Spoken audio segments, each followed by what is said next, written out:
It's time for Michigan Sports Talk Morning Show, broadcasting live all across the state of Michigan and Northwest Ohio. This is X's and Bros.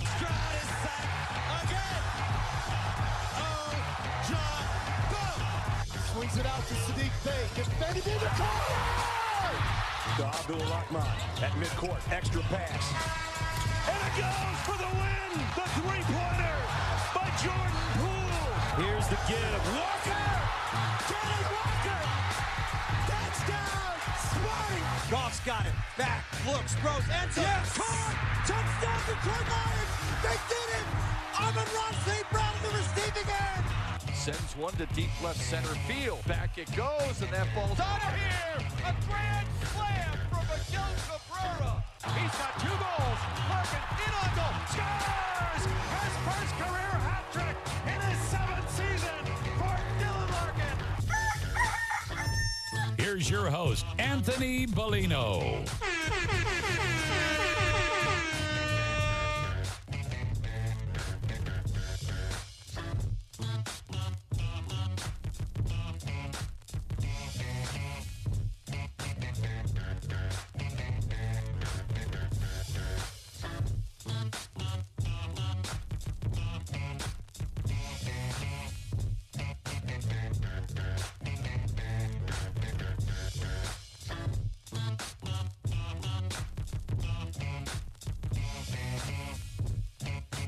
Rise and shine, folks. Good Tuesday morning to you. It is the 26th day of March, 2024. We welcome you here to X's and Bros on the Michigan Sports and Network. Br0's, Ryan Elke, Anthony Bellino, all joining you. Thank you for joining us, no matter who you are, where you are, how you may be listening, all across the great state of Michigan and in Northwest Ohio and worldwide on the iHeartRadio app. We say good morning to you. We welcome you. We appreciate you. And, of course, we encourage you. Join the program at any time. Doesn't matter what you'd like to speak about. Well, we're here for you. You can text the keyword sports radio and send that to 21,000. Sports radio to 21000. Our Myers Supercenter guest line, 866-838-4843. That's 866-838-4843. We're on Twitter at XB Mornings, Facebook, X's and Bros. And, of course, good morning to our television audience as well. On BCSN and streaming live on our YouTube page at Michigan Sports Network. Add .com to that to find our website. xbmornings@gmail.com is our fan feedback email inbox. And you can find us all individually on Twitter.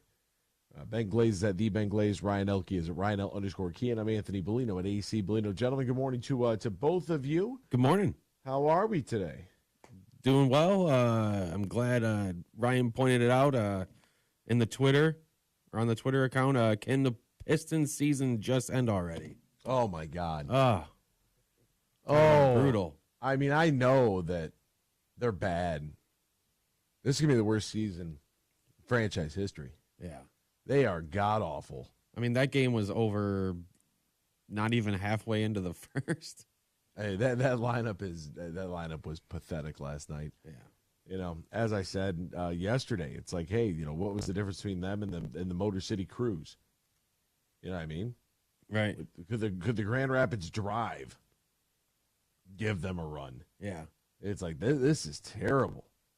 Just terrible. So, you know, I honestly, I hope the NBA does something.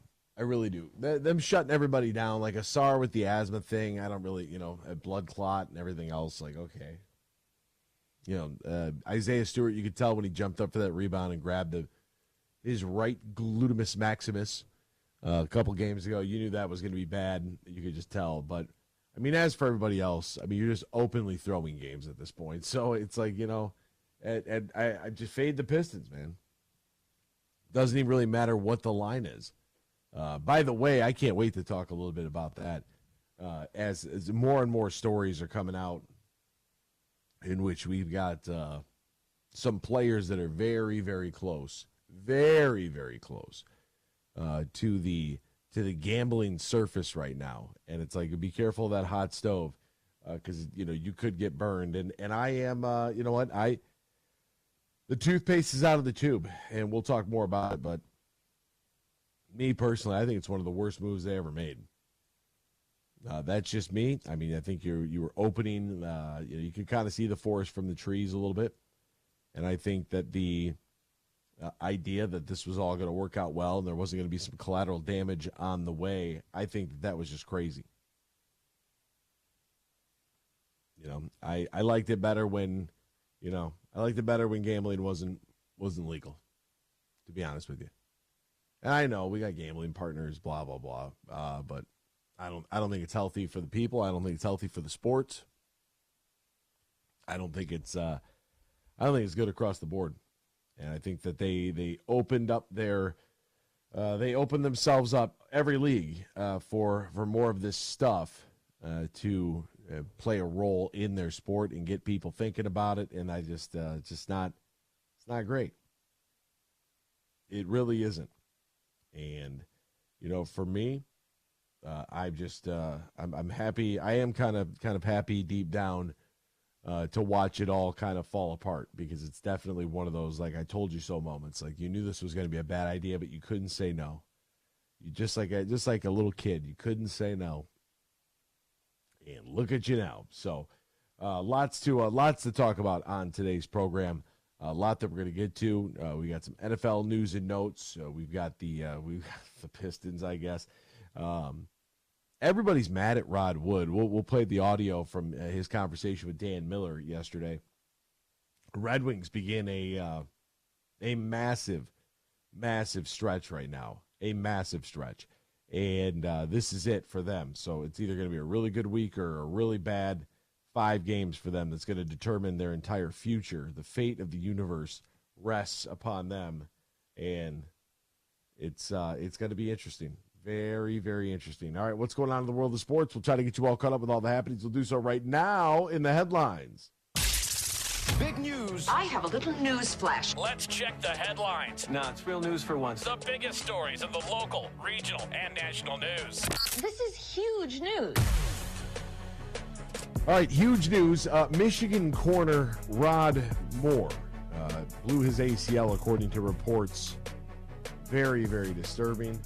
It happened at practice, a torn ACL yesterday. Moore, a starter for Michigan each of the last 3 years, and all Big Ten selection last year. Had that game-clinching INT against the Ohio State Buckeyes, and it looks like he is going to be out for quite some time. The Atlanta Hawks beat the Boston Celtics last night, 120-118. What's even better about that in the NBA last night, the Suns actually lost to a game without Victor Wembanyama playing for the Spurs. That's pretty incredible. The Spurs won 104-102. How do you lose a game to the San Antonio Spurs when they don't even have Wemby? They talk about a shell of a team. Talk about G League club. Kevin Durant, what's going on? Devin Booker, what's going on? Bradley Beal. It's one game. Okay, it's one game. All right. You're 42-30. And I didn't think that big three was going to work. This is why I'm always so enamored with the idea of, like, people think that adding Kevin Durant, like, I'm just not a big fan. Just flat out am not. Pistons lost by 25 last night. Speaking of not a very big fan of that team. They lost 124-99 to the New York Knicks. Just terrible. The NBA is eyeing the Raptors' Jonte Porter for betting issues. So some irregularities. At the time, there were prop bets involving Porter from games on January 26th and March 20th, multiple sources say. The league is looking into this. What are these irregularities? In the game on January 26th against the Clippers, there was increased betting interest on the under for Porter props, which, around the night was 5.5 points, 4.5 rebounds, 1.5 assists. There was also an over-under for Porter's made threes, which was 0.5. That evening, Porter played just 4 minutes before leaving the game for what the Raptors said was aggravation of an eye injury that he suffered. Not great. Porter played 19 minutes 2 days later and scored 12 points and 7 rebounds. On March 20th against the Kings, he played just 3 minutes before exiting because of illness and did not return. Easy to take the under when you're not out there. Mike McDaniel said the Dolphins have an offer out for Odell Beckham Jr., and the 49ers said that Brandon Ayuk is not available for trade because they're working on a contract right now. We'll step aside, back with more X's and Bros after this on the Michigan Sports Network. Huge here for my good friend Drew and the crew at Impact Power Sports. Now, they're located on 14 Mile Road in Rockford, just north of Grand Rapids here on the west side of the state. They are Michigan's newest Yamaha go-to golf cart dealer. Now, if you're looking for a golf cart for the neighborhood, the business, the golf club, maybe that second home or the lake, stop by and see Drew and the crew. They can hook you up today at Impact Power Sports. They also have e-bikes, quads, side-by-side, yard toys for the big boys and the big girls. Anything you need when it comes to power, they have it at Impact Power Sports on 14 Mile Road in Rockford. Also, if you want a shot at winning Lomas Brown's Lions golf cart, a custom-built Lions golf cart, text IMPACT to 21000. That's IMPACT to 21000, and you could win Lomas Brown's Lions golf cart this summer from Impact Power Sports and The Huge Show. Save big on fuel with M-Perks. Earn points on your Meijer purchases in-store and online. Then use your points to claim a fuel reward and save up to $1 off per gallon of gas at Meijer. Claim your M-Perks fuel rewards in the Meijer app and ID at the pump to save. Plus, earn points for qualifying Meijer Express purchases and look for exclusive Meijer Express offers. Download the Meijer app to sign up or see Meijer.com to learn more. 10 cents to $1 off per gallon based on points earned. Exclusions apply. Not valid in Wisconsin. Max 30 gallons. Huge here for Van Andel Institute Purple Community. Now, they're a grassroots fundraising network powered by the volunteers who support VAI's mission to improve health now and in the future. Learn more at purplecommunity.org.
You're listening to Michigan's statewide morning show, X's and Bros, right here on the Michigan Sports Network. Welcome back here to X's and Bros on the Michigan Sports Network. An eventful day yesterday in the world of pop culture and media. Did you see the P. Diddy story that came out yesterday? Tried to flee his house as the feds were raiding it and tried to get on a plane. And where was he trying to fly? The Bahamas or Bermuda or somewhere? Jeez, it doesn't look good. It does not look good. The allegations are serious, and the allegations are not positive. I can tell you that much. That is going to be an interesting situation to see how everything plays out in that there. All right, so I wanted to get into this thought here because, for me, I don't really like it. And I know it's contradictory to what everybody else is doing. And I don't really like it, even though I've participated in this before, way back when, before it was being legalized across the country. I don't like it because I think it's oversaturated. I think it's one thing to drink alcohol, right? And if you drink alcohol, you'll see, I don't know, maybe today this is what I'll do. I'm going to look for ads, and I'm going to look and listen for beer, wine, and spirits ads. You might see a couple a day, right?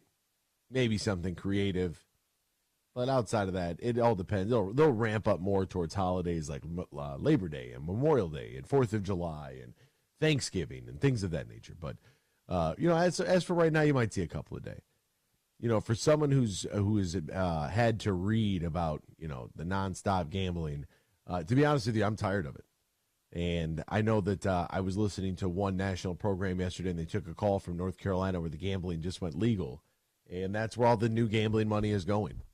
The FanDuels of the world, the DraftKings of the world, the BetMGMs of the world, anybody that operates a sports book is now taking all of their money that they were spending in different states, and they move it to whatever state goes legal, right? That's how they continue to promote and use the promo code and this, that, and third. And it is nonstop.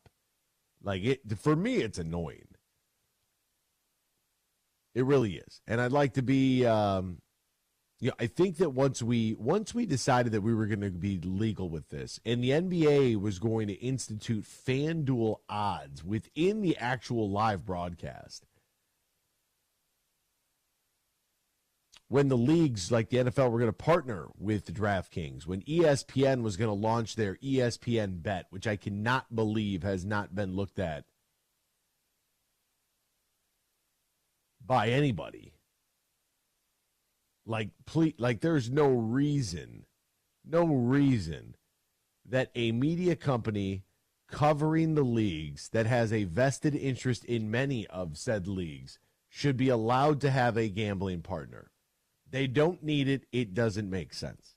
And nobody seems to care. Nobody seems to care. Because I'll tell you this much. If Adam Schefter were to walk out of his house and Adam Schefter were to begin discussing a particular player and something going on with that particular player, maybe it's the rumor mill, maybe it's, we'll go with the rumor mill. He starts up the rumor mill. The media can, through unconfirmed, undocumented reporting, ruin somebody's career. That's possible. That very much is possible. And when you think about the ramifications that it could have, especially not just Joe Blow on the corner, but we're talking about the four-letter network here. The fact that they have their own tab at the top of their website. The fact that they have, the ESPN Bet. The fact that they are, involved with Penn Gaming. And that's where all the sports books are turning into. Just because it's legal doesn't make it right. And I think that that's where the Shohei Ohtani story is very interesting. Ohtani says that he never bets on sports and that he was shocked that his interpreter stole money, which is really different because the original story was that he was covering the bets. And then it got flipped to that guy stole the money. I don't know how somebody steals $4.5 million from you, especially if they're a translator, but or interpreter, I should say.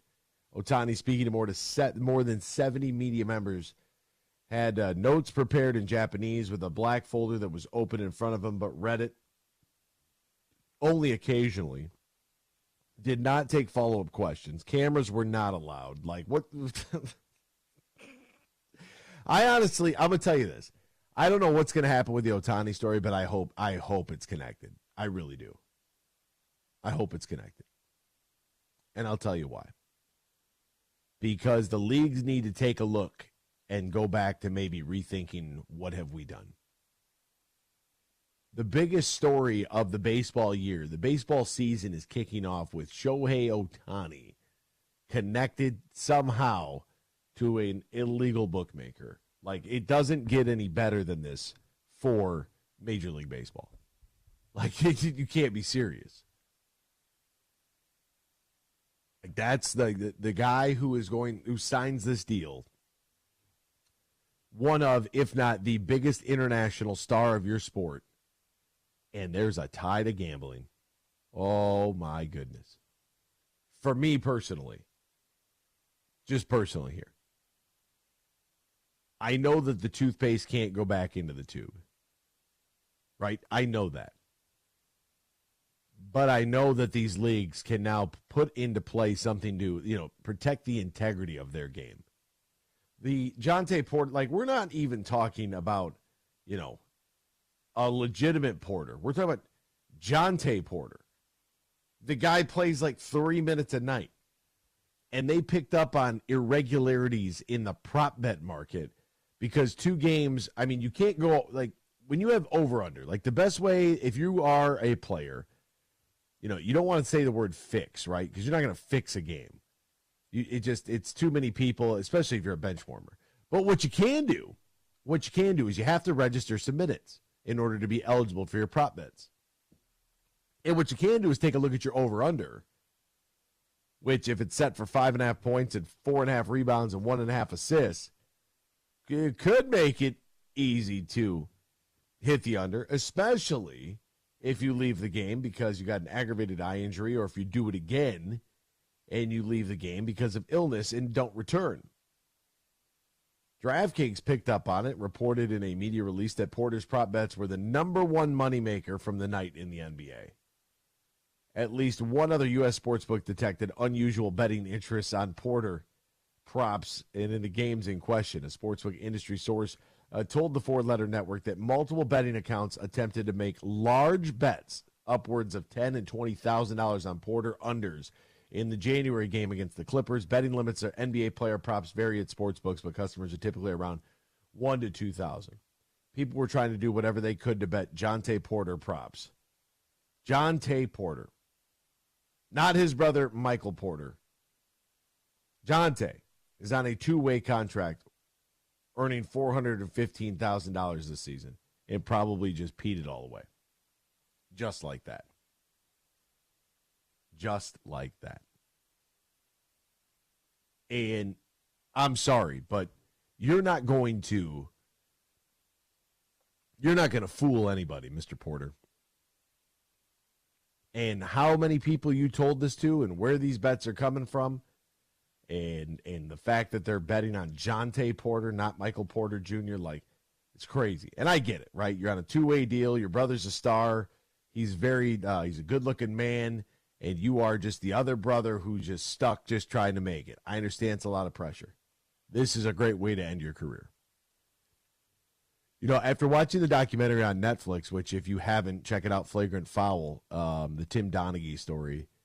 Like, I don't know after that came out on Netflix how Scott Foster still has a job officiating.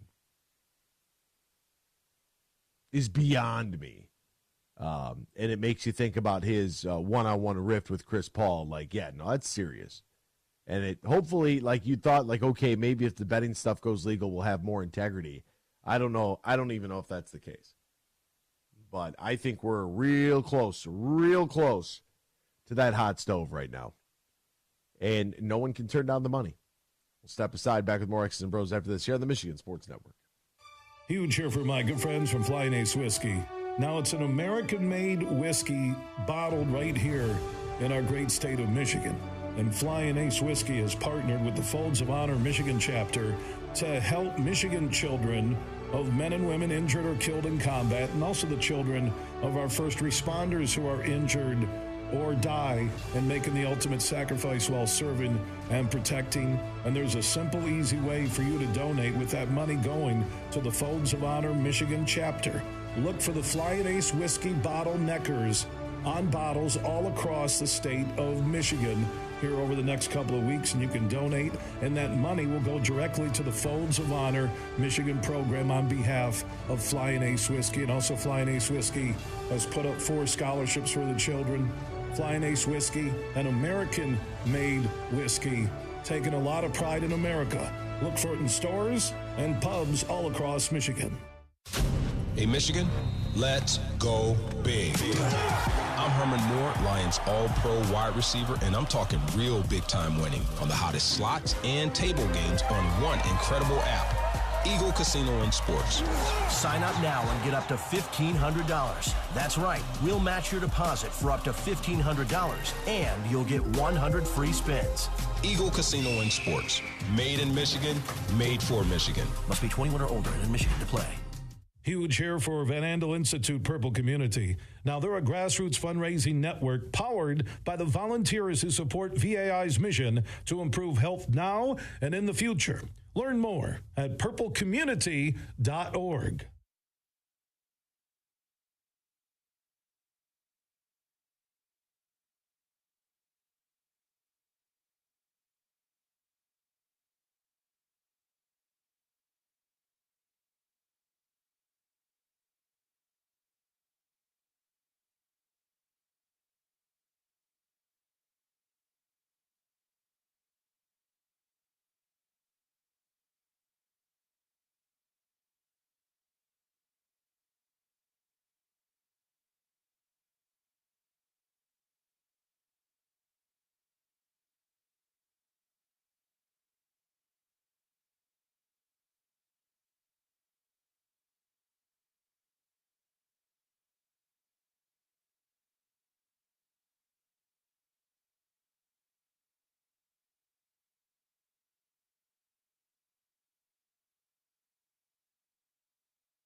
This is X's and Bros on the Michigan Sports Network.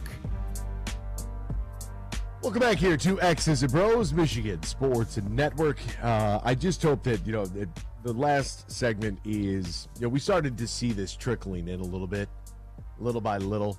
Obviously, there was the Jamison Williams stuff, and then once that happened, once gambling became legal and it was talked about and there were all these rules and regulations, somebody's asking me about brackets the other day. Actually, it was yesterday, and they were like, did you fill one out? I said, no. And they're like, why not? You didn't get any pools? Like, no, I'm not getting any pools.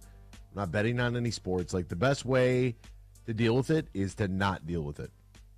That's honestly the best way to go about it, right? So, guy I work with, heavy on the bet scene, heavy on it, like loves it. Hit a $7 for $700 parlay for March Madness, and he was excited. Yes, it's quick money. I get it. I understand, and I'm happy for him. Like, I hope he turns that $700 into $700 jabillion. Think about the equipment we'd be able to have. But the realization is that odds are you probably lose some of that money, and it becomes dangerous. I don't really dabble in casinos.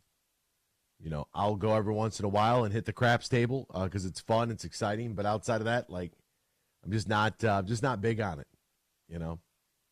Tinker around a little bit.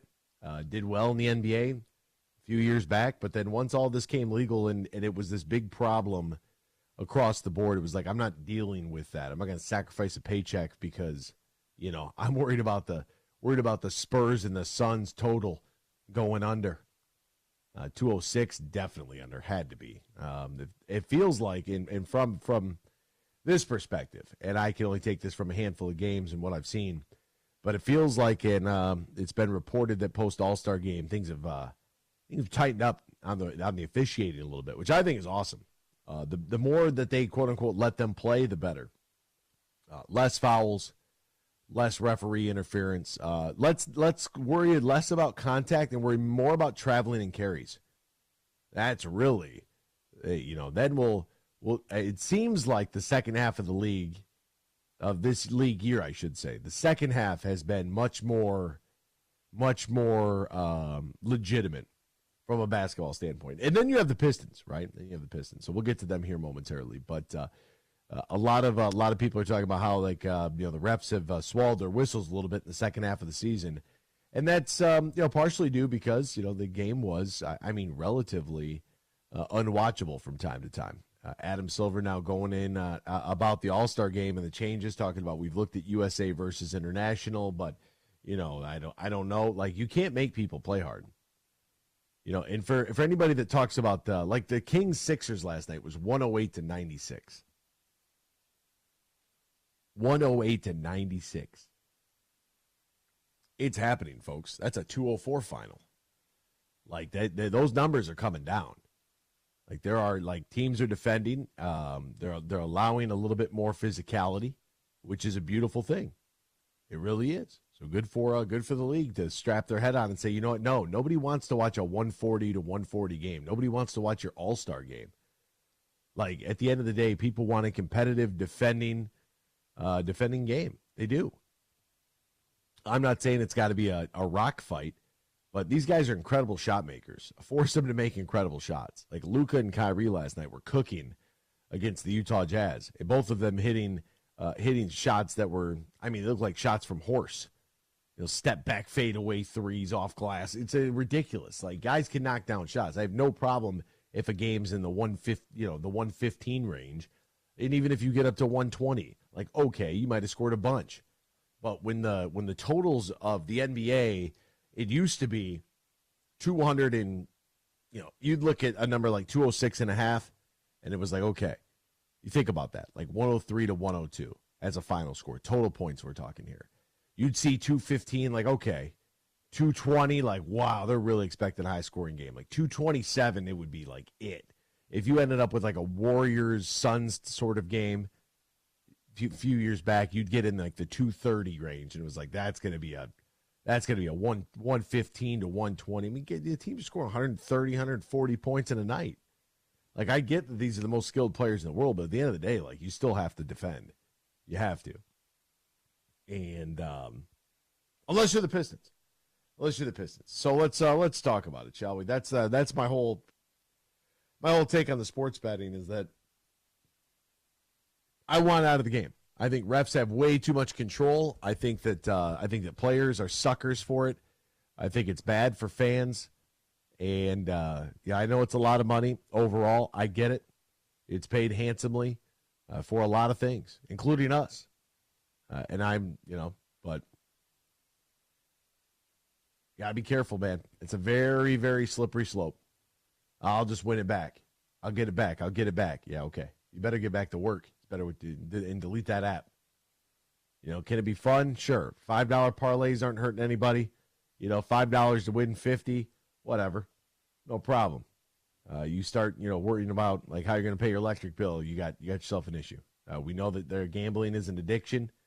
We know that. We continue to promote the vice as if, just call this number if you got a problem. But, it might be too late at that point. So if you're going to do it, be mindful, be responsible. I'm sure you already know. You don't need a lecture about it from me. But good luck. I wish you the best. The New York Knicks beat the Pistons last night, 124-99. The Detroit Pistons, who basically only playing Jaden Ivey, James Wiseman, and Marcus Sasser, players that you may be interested in. I don't really care about Malachi Flynn or Evan Fournier on this team. They are like openly, and Jaden Ivey was awful last night. 2 of 14 from the field, 9 points, 4 rebounds, 3 assists, only 2 turnovers, which is good. But the Pistons now, I mean, this has got to be one of the worst. This is an all-time bad season for this team. The Knicks were 16.5-point favorites. You just got to fade the Pistons if you are going to gamble on it. The Knicks take the season series 3-0. The Pistons fall to 12-60 on the year, and it looks like with 72 games played, these are going to be the most miserable, most challenging 10 games remaining in a season we have ever seen.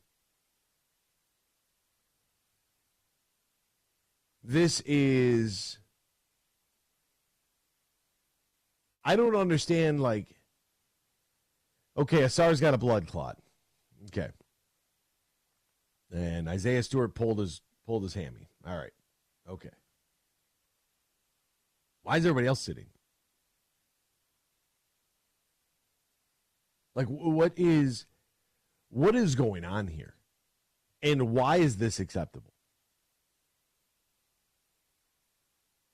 I mean, honestly, like to work in that league, to coach in that league, to play in that league, any professional sport, it's a privilege. It's not a right. And I think we're getting that real misconstrued here. Now, mind you, the Knicks should absolutely run circles around the Detroit Pistons last night with that lineup. Every NBA team is going to. If that's the lineup we are going to continue to field night in and night out because of injuries and shutting people down, let me just tell you this. I'll do you a favor. Go do something else. Go do anything else. That is, that's so awful that this is even being televised. Ryan sent me a clip. I want to play it for you, but I'm having a little issue here whether or not this is going to be clean without having listened to this previously to know if I gotta cut this out for a curse word. But this is really, really something. Really something. And the Pistons, I think, should be investigated by the league. Honestly. I mean, what's the difference? Like, if you come out there, like if you're Adam Silver, and you're looking at this, and let's just go to the lottery, for example. And in the lottery, you're looking at, what team is most deserving of a pick. You look at the bottom of this league, and it is atrocious.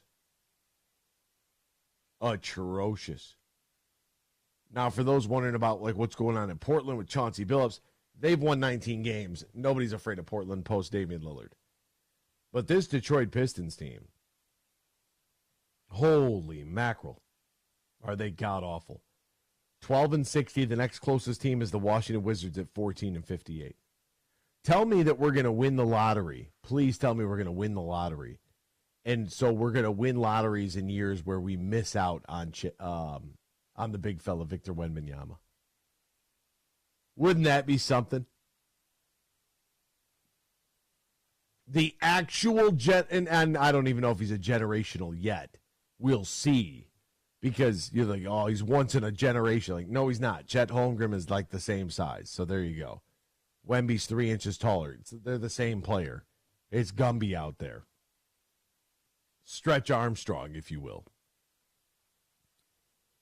But, like, what is this new wave of guys in the NBA for and built like a paperclip? I don't know.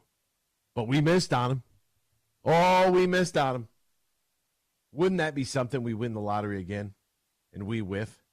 Here is the coach, Monty Williams, after Dante DiVincenzo had just listen to Coach Monty as he's talking about Dante DiVincenzo here. Just take a quick listen to this. I know it's hard not to bring up the performance that Dante DiVincenzo just had, just when he gets hot. I don't care about their team at all. I could care less. Those guys, the way they got those threes, I don't want to be a part of that story. Also, Monty seemed upset with the way that Dante got the record after the game. I mean, I'll read you his exact quote. Because I don't care about their team. I couldn't care less. Those guys, the way they got those threes, I don't want to be part of that story. If he doesn't want to be part of the story, he should have told his guys to defend better. Exactly. What do you mean you don't want to be a part of that story? You are the story. Dante DiVincenzo, it's a franchise record, 11 three-pointers in the ballgame from Dante DiVincenzo. And, look, the crowd wanted him to fire it up. You think about, so he did. He hit the franchise record 11th three-pointer. DiVincenzo scores a career-high 40. I don't know, the former single-game record was 10 held by J.R. Smith. I don't know why Monty Williams is so upset. Like, look at that roster you fielded out there. You look ridiculous. Look at what you've done all season. Nothing. You went and started Killian Hayes for how many GD games this season? That guy's not even in the league. He's not even in the league. And I told you for how long? Get him off the court. But for whatever reason, because he was the 7th pick, everybody on the internet, all these basketball GMs on the internet were like, oh, now he's going to be great. Why has nobody picked him up? We cut him, waived him, get off the team. You're telling me now the single team wants him to come in as a contributor? Okay. That should tell you everything you need to know. There's no trade value for you? Okay. That tells you what we need to know, what we've known the entire time. And yet, here's Monty trying to work with Killian Hayes to turn him into something that he's not, which is a professional basketball player in the NBA. The whole thing is such a catastrophe. I'm glad Dante DiVincenzo set their franchise record. Now, do I really care about the New York Knicks franchise record? No. Is it cool it's Dante DiVincenzo? I guess. Do I still kind of dislike him from what he did to Michigan for Villanova? Yes. Sure. The jokes about him were a lot of fun. And good for him, though. I'm glad he's in the league. I'm glad he's playing well. I'm glad Jalen Brunson added 28 points and Josh Hart got 11 and 14 and 10 assists for his 6th triple-double this season. Great. Cade Cunningham, Asar Thompson, Jalen Duren, Simone Fontecchio, and Isaiah Stewart are all out. Good. Beat the hell out of us. Go right ahead. Seriously. And maybe it's the only thing that's going to wake up this franchise. Troy Weaver should be gone. Arn Tellem should be gone. All of them should be gone. Every single one of them. Everybody who's hired because, somebody's kid, dad, child, son, nepotism, like we are the nepotism franchise of the universe. Get them all out of here. Monty snapping at Natalie Kerwin. Dude, you got lost by 25. Act like you thought you were actually going to win that game. Please. Please. But you want to snap at Natalie Kerwin because you guys don't defend? Okay. You got to ask the question. Coach, when somebody beats you for a franchise record, they're beating the hell out of you. What are you telling your team in the huddle? Could you talk a little bit about every team in the league just thunder punching you for 4 quarters? Coach, could you tell us what it's like, when you walk into an arena and you know that you have like a 12% chance to win a basketball game? Is that tough? What's your message to your guys? Clown. Good way for this to go down right here. Good way. 36-17 after the first quarter. Really good way for everybody to just watch this thing flame out. And with 10 games left in the season, thank God, you don't have to watch anything else. I saw a billboard said, Detroit Pistons, and I get it, like their ticket team is doing the best they can. Right? It was Detroit Pistons, season tickets, yada, yada, yada. I don't know how exactly you're supposed to sell that or sell this team to anybody looking for season tickets in the future. Like, we're taking deposits. Deposits. The deposit should be, I will guarantee you that I will be there. Outside of that, any sort of monetary exchange should be completely based off of whether or not this team can win games. And for a once proud franchise to go down like this, it just is. It's sad. It really is. 12-60. And sure, there was a point of some apathy from the fan base. Sure. What I saw last night was anger. That's what I saw. I saw people that were angry at this team now. And that's a good thing, right? That's a really, really good thing. Get angry, get upset, get ready to basically quit on it. And I don't have any problem with that. If you don't ever want to watch another Pistons game for the rest of the season, there's only 10 games left. I'm not worried about it. Like, I had it on my television. I might have lasted a quarter, maybe 8 minutes before I was like, yeah, this is over. Like, what? Why would you even watch this? I mean, outside of Jaden Ivey, who are you watching? Everybody else, core 4 is out. The people are talking about trading. Like, what are you going to trade that's going to come in here and fix this? Like, that's the other thing. Like, who are you going to get to come in here and fix this? This is a disaster. Absolute disaster. To watch this team fall like this after all the excitement of hiring Monty Williams. I mean, look at what the Houston Rockets are doing. Jalen Green's dominating. He's playing some really good basketball. He's playing like he's got child support coming up. He's got that woman pregnant, and that was a mistake. All right, we'll step aside. More X's and Bros after this Michigan Sports Network. Leonard Skinner. ZZ Top. Friday, August 9th at Soaring Eagle Casino, the Sharp Dressed Simple Man Tour. Leonard Skinner and ZZ Top. Tickets start at $38 and are on sale now at the box office and etix.com. Part of the Soaring Eagle Summer Outdoor Concert Series. Leonard Skinner and ZZ Top. Friday, August 9th at Soaring Eagle Casino and Resort. Huge here for the Michigan High School Athletic Association. You can stay up to date on the latest from Lansing 24/7 at MHSAA.com, at MHSAA on Twitter, and MHSAA on Facebook. The latest news, press releases, and stories connected to every high school in the state of Michigan, available for you 24/7 from the Michigan High School Athletic Association. Log on to MHSAA.com, at MHSAA on Twitter, and MHSAA on Facebook. And if you're looking for archive, boys and girls, high school sports, MHSAA.TV. That's MHSAA.TV. TV. 24/7, everything you need to know about high school sports in Michigan. Log on to MHSAA.com. Save big on fuel with M Perks. Earn points on your Meijer purchases in-store and online. Then use your points to claim a fuel reward and save up to $1 off per gallon of gas at Meijer. Claim your M Perks fuel rewards in the Meijer app and ID at the pump to save. Plus, earn points for qualifying Meijer Express purchases and look for exclusive Meijer Express offers. Download the Meijer app to sign up or see Meijer.com to learn more. 10 cents to $1 off per gallon based on points earned. Exclusions apply. Not valid in Wisconsin. Max 30 gallons.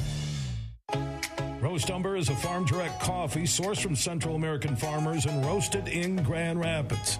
And also the Nitro Cold Brew Coffee is a convenient and healthy option for energy with no sugar additives. Look for it at your local retailer or at roastumber.com. The Freddie the Pizza Man Foundation is dedicated to providing support to families and Michigan schools touched by autism. We invite you to join us in supporting these families and schools by making a donation at freddythepizzaman.com. With your donation, you can help provide essential resources that can make a real impact. Visit freddythepizzaman.com to make a donation and to learn more about the foundation's mission. That's FREDI thepizzaman.com. Together, we can make a difference. Huge here. AB's doing a heck of a job, and I'm ready to drop some huge opinions about what he's talking about later today at 3 on the Michigan Sports Network.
Good morning, everyone. It's time for Michigan Sports Talk Morning Show, broadcasting live all across the state of Michigan and Northwest Ohio. This is X's and Bros. Good morning. Good morning. Good morning. Good morning. Good morning. Good morning. It's a good morning. Wake up to a brand new day. Hello. Good morning. Good morning, Vietnam. Here's your host, Anthony Bellino.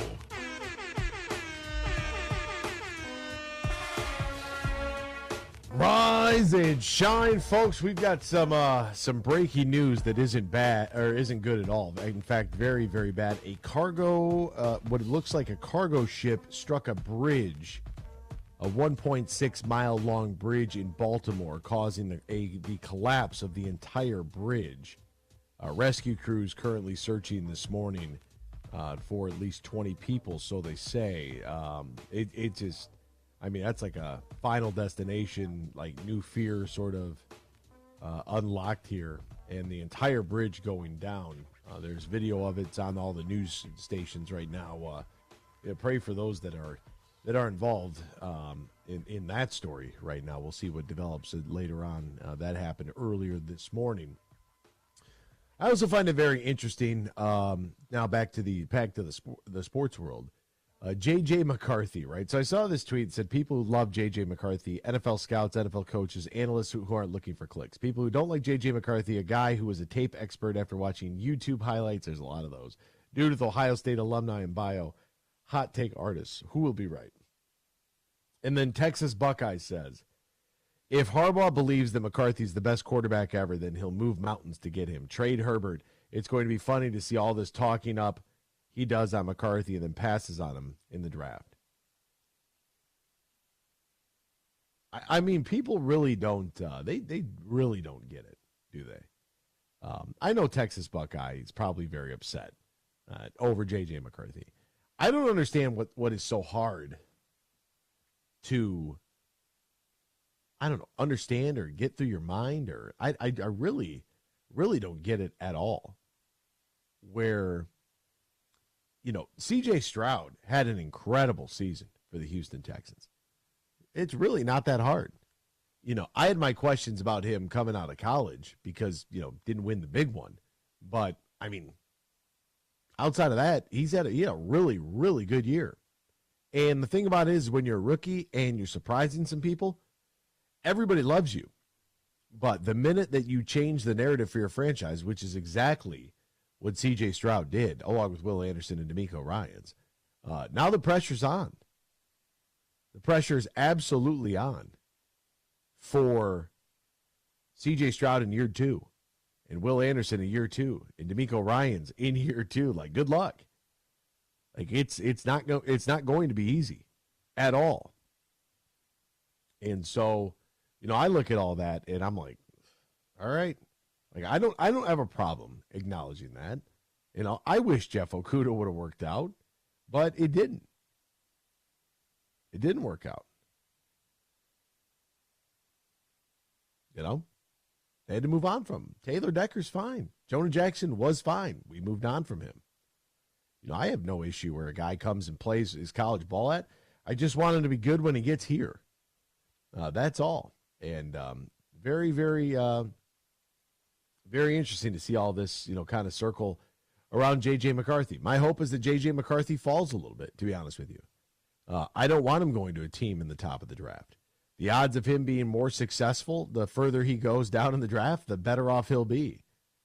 As for a guy like Caleb Williams, who, you know, people in the Bears locker room have already said that Hollywood stuff isn't going to fly here. Like, yeah, it's not. It's not. This report that he would only talk to Lincoln Riley and that he wouldn't talk to the offensive coordinator, Cliff Kingsbury. What is that? You think that's going to work at the National Football League level? You think you're going to be able to behave like that? Not when you got a bunch of other grown men in the locker room. Like, they're looking to you. And you have to lead, whether you like to or not. That's a very interesting story there.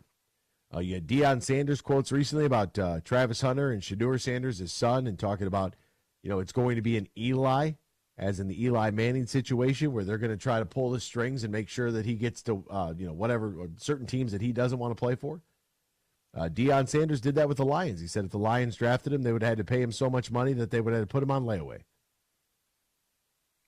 And I think that, part of that is trying to protect the investment, which I get, I understand. I mean, you look at how Zach Wilson going to that dysfunction, especially where he was drafted, like that was a mistake to begin with, but I'll use him because he gets talked about a lot here on this program.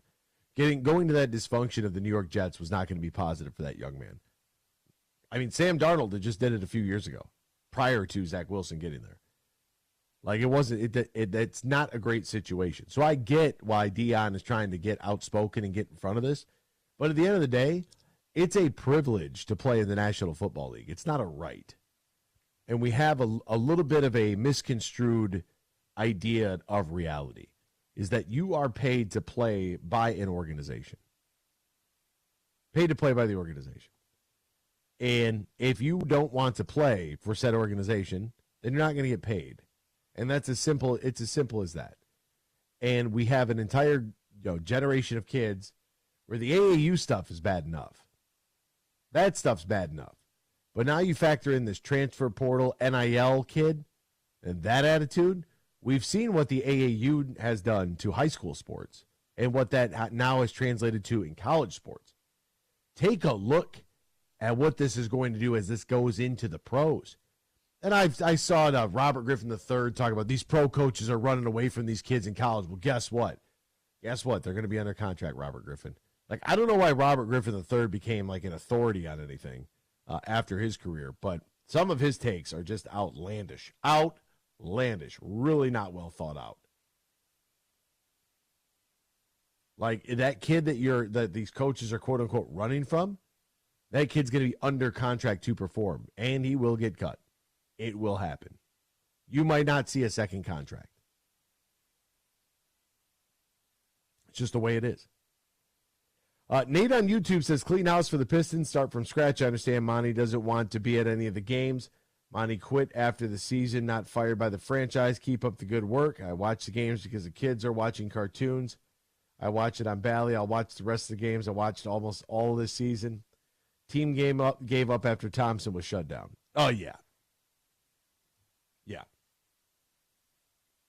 If you want to suck the enjoyment out of sports talk, just listen to a show on betting. Awful format. Kev on YouTube. I was approached a couple years ago about doing a gambling-centric show. They were going to rebrand everything, and they were going all in on this sports betting because it's going to be huge. And I said no. They're like, why not? I'm like, because that's not what I do. It's like, yeah, Kev on YouTube, you ever listen to one of those stations that goes to just like Las Vegas the entire day? It's god-awful. Like, I really don't care about the line fluctuation that much. We'll have different sports betting contributors here on this program because you might be interested in it. Somebody might be. That's why we do it. It's kind of fun. It's fast-paced. It's one segment a week. That's it. Because that, to me, that's about all I can do. And so, although the guy was looking at me like, I can't believe you don't want to take this gig. I'm like, I don't do this. This is not of interest to me. Like, I don't want to talk about total points and under-overs and individual props. That's just not my thing. If you want that, you can go find it. And there are plenty of people that love to do it. My buddy Matt Kowalas, really good at it. He does a great job. That's his forte. That's what he likes. And that's totally fine. I support him. I want him to do well. I want all of his picks to hit. And I want all of our listeners to follow him. And I want all their picks to hit too. I'm just not going to do 3 hours of it a day. I'm definitely not going to do it and brand a station that way. It's just not how I would. That's just not how I would function. But that's me. And you're allowed to have a differing opinion on it. But Kev, man, I'm with you, man. I really am. I think that when you look at this in the ever-changing landscape of professional sports and how sports gambling has become so intertwined with all of it, just makes you shake your head. Because it's the biggest I told you so. And it's like no one will listen because they can't get past the money phone, right? They all 100 stacked between their shoulder and their ear and like, I can't hear you. I got too much money. Like that's what it is. We'll step aside, back with more X's and Bros after this. Huge here for my good friend Drew and the crew at Impact Power Sports. Now, they're located on 14 Mile Road in Rockford, just north of Grand Rapids here on the west side of the state. They are Michigan's newest Yamaha go-to golf cart dealer. Now, if you're looking for a golf cart for the neighborhood, the business, the golf club, maybe that second home or the lake, stop by and see Drew and the crew. They can hook you up today at Impact Power Sports. They also have e-bikes, quads, side-by-side, yard toys for the big boys and the big girls. Anything you need when it comes to power, they have it at Impact Power Sports on 14 Mile Road in Rockford. Also, if you want a shot at winning Lomas Brown's Lions golf cart, a custom-built Lions golf cart, text IMPACT to 21000. That's IMPACT to 21000. And you could win Lomas Brown's Lions golf cart this summer from Impact Power Sports and The Huge Show.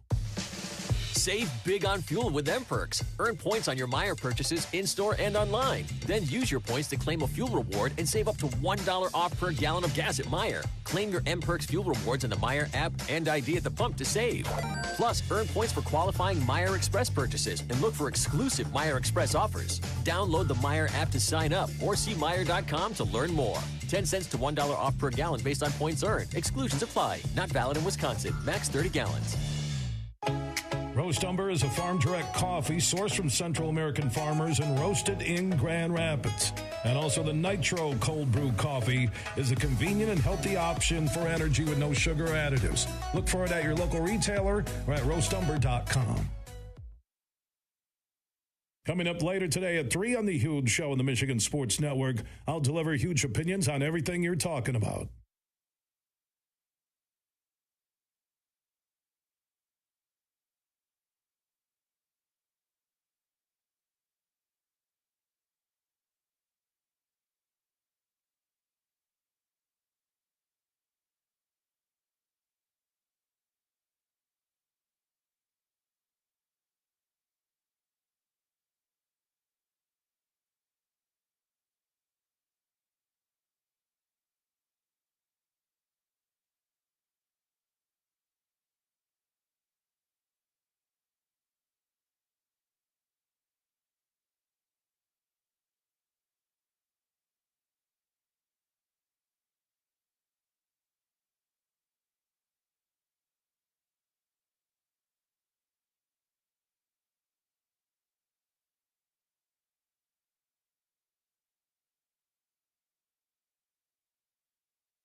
From Traverse City to the Glass City, GR to the Motor City, you're listening to X's and Bros on the Michigan Sports Network.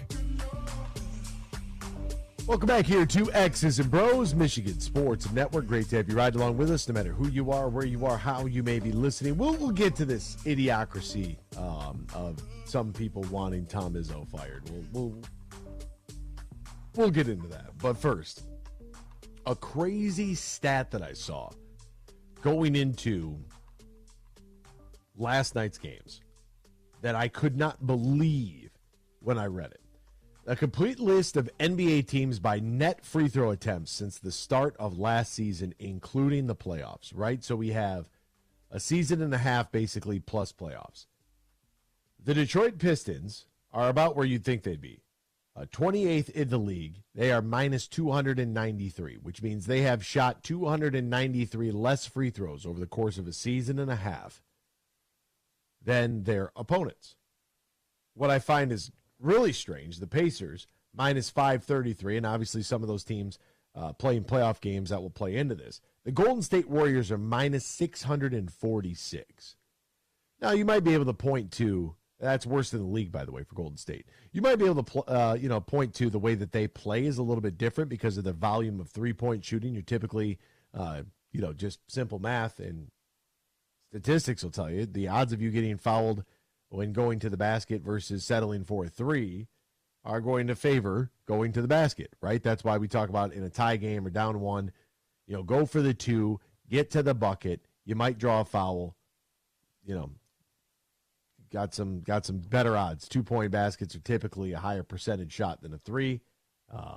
See Cade Cunningham in the 101-101 tie with Miami, settles for that three, pulls up, misses the shot. Bam Adebayo comes down, hits the dagger as time expires. But the Pistons at minus 293, 28th in the league. That's not necessarily surprising. Golden State being the worst in the league at minus 646. 646 less free throws than their opponent. That might be, that's pretty shocking.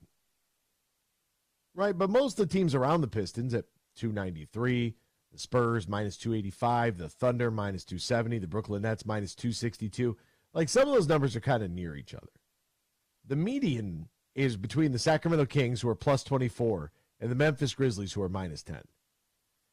And then climb the list a little bit to the top of the list, right, where the 8th highest differential belongs to the New Orleans Pelicans at plus 198. Or the LA Clippers at 263, tied with the Miami Heat. The Boston Celtics have shot 271 more free throw attempts than their opponent. Does that sound strange? The Orlando Magic, plus 311. You got Franz, you got Paolo, you got some guys that are trying to get to the bucket. It makes sense. Milwaukee, Giannis, okay. Plus 344 for Milwaukee. The Knicks, number 2 in the league, have shot 358 more free throws than their opponent. And then there's the number 1 team in the league. Without knowing or seeing the stat, what do you think if the if the Orlando Magic are plus 311 and they're 4th in the league, and the Milwaukee Bucks are plus 344, and the New York Knicks at 2nd place are plus 358. They've shot 358 more free throws than their opponents. Who do you think is number 1? And how many free throws do you think that number is?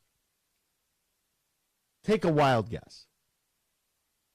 It's the LA Lakers, who have shot 1,017 more free throws than their opponents. They are plus 1017. Almost 700 more free throws attempted by the Lakers than the number 2 team in the league in free throw differential. I am flabbergasted by that. And so it gets to my point, right? Maybe we're a little too close to that stove from earlier. Because individual players like Jonte Porter betting on or allegedly being linked to his under for prop bets, like, okay. The best case scenario is the NBA can link it to him and they kick him out of the league. They banish him for life, and he's gone. And then he can go get a real job. And that can be a message to everybody else.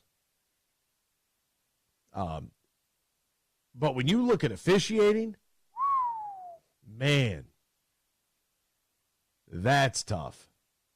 That is really tough. When you look at that documentary from Netflix on Tim Donaghy, and I'm not trying to say that he is actively involved with anybody in the NBA. He sure did call Scott Foster a lot, though. Boy, they talked a lot on the phone. Those phone records are pretty wild. I'm not saying anything. I'm not implying anything. I'm just saying those two talk a lot. Makes it pretty interesting. I don't want it to be so. That's why I didn't want to watch that documentary last year in the first place. Because I didn't want to believe it, right? I didn't want to feel like, hey, what you're going to find out is what's actually going on. And that was going to harm my view of the league. It was going to harm my view of, how things are. Because we know, like Rasheed Wallace said it on a podcast recently about how David Stern was mad that they beat, he said Team Hoff, as in Team Hall of Fame. And I think that, David Stern was a guy who, to his credit, built a really good brand in the league, but was way too involved, right? Wanted to clean up the league's image. Okay, I don't have a problem with that. Put the dress code in play. Okay, I get it. You probably have a dress code at your office, right? Dress like a professional. I've got no issue with that. It turned into this NBA fashion runway where people like Kyle Kuzma are wearing sweaters that would fit the a Yeti, but that's neither here nor there. Really, in my mind, when I look at how this league is run right now, you have the Nuggets, the Thunder, and the Timberwolves at the top of the Western Conference. And my biggest issue with the NBA has always been that they've hitched their wagon to stars, right?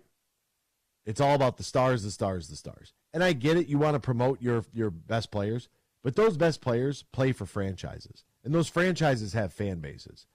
And the better your best players are, the more prominent their franchise is. And the more prominent their franchise is, the happier their fan base, right? That makes sense. The New York Knicks being good, is that good for basketball? Or does it really not even matter? Because a majority of us don't care about the New York Knicks. We don't care about the Brooklyn Nets. We don't care about the LA Lakers or their cousins, the LA Clippers. What I'm more interested in seeing is a human highlight reel in Anthony Edwards. But he plays for Minnesota, and so he's not covered. Paolo Banchero was a runaway rookie of the year, and you never saw him on television. He gets zero media coverage whatsoever. That guy is a legitimate star, and you never see him. Why is that? Why are we so worried about Steph Curry, Draymond Green, and Klay Thompson and the Golden State Warriors, who are the 9th seed right now in the West? Why are we worried about LeBron and Anthony Davis, who are the 10th seed? They're going to be lucky to even get in the play-in game. But yet, you talk to an ESPN highlight producer, and it's like this team is playing for it all right now. Domantas Sabonis set the NBA record for the most consecutive double-doubles. When's the last time you saw the Sacramento Kings on television? There are so many good players around this league that they just refuse to, they just want to show you more of the same stuff. How many times you need to see the Boston Celtics? I get it. There's 7 days in a week. There's games every night. But if you had one national televised game, and it's not true, you usually have two. Every night's basically a doubleheader between, the Eastern Seaboard and the Western Seaboard, the 7 and the 10. You got 14 games on national television. That's half the league. Spread it out. Let's make sure that we're showcasing all of our different teams. Let's make sure that we're showcasing all of the stars, not just a couple of them. It'd be better for your league overall if more people were aware of what Anthony Edwards is doing. All right, Rod Wood is the topic of conversation. We'll dive into it next. What did he say? Why is everybody upset? We'll get into it here on X's and Bros of the Michigan Sports Network. Huge here for my good friends from Flying Ace Whiskey.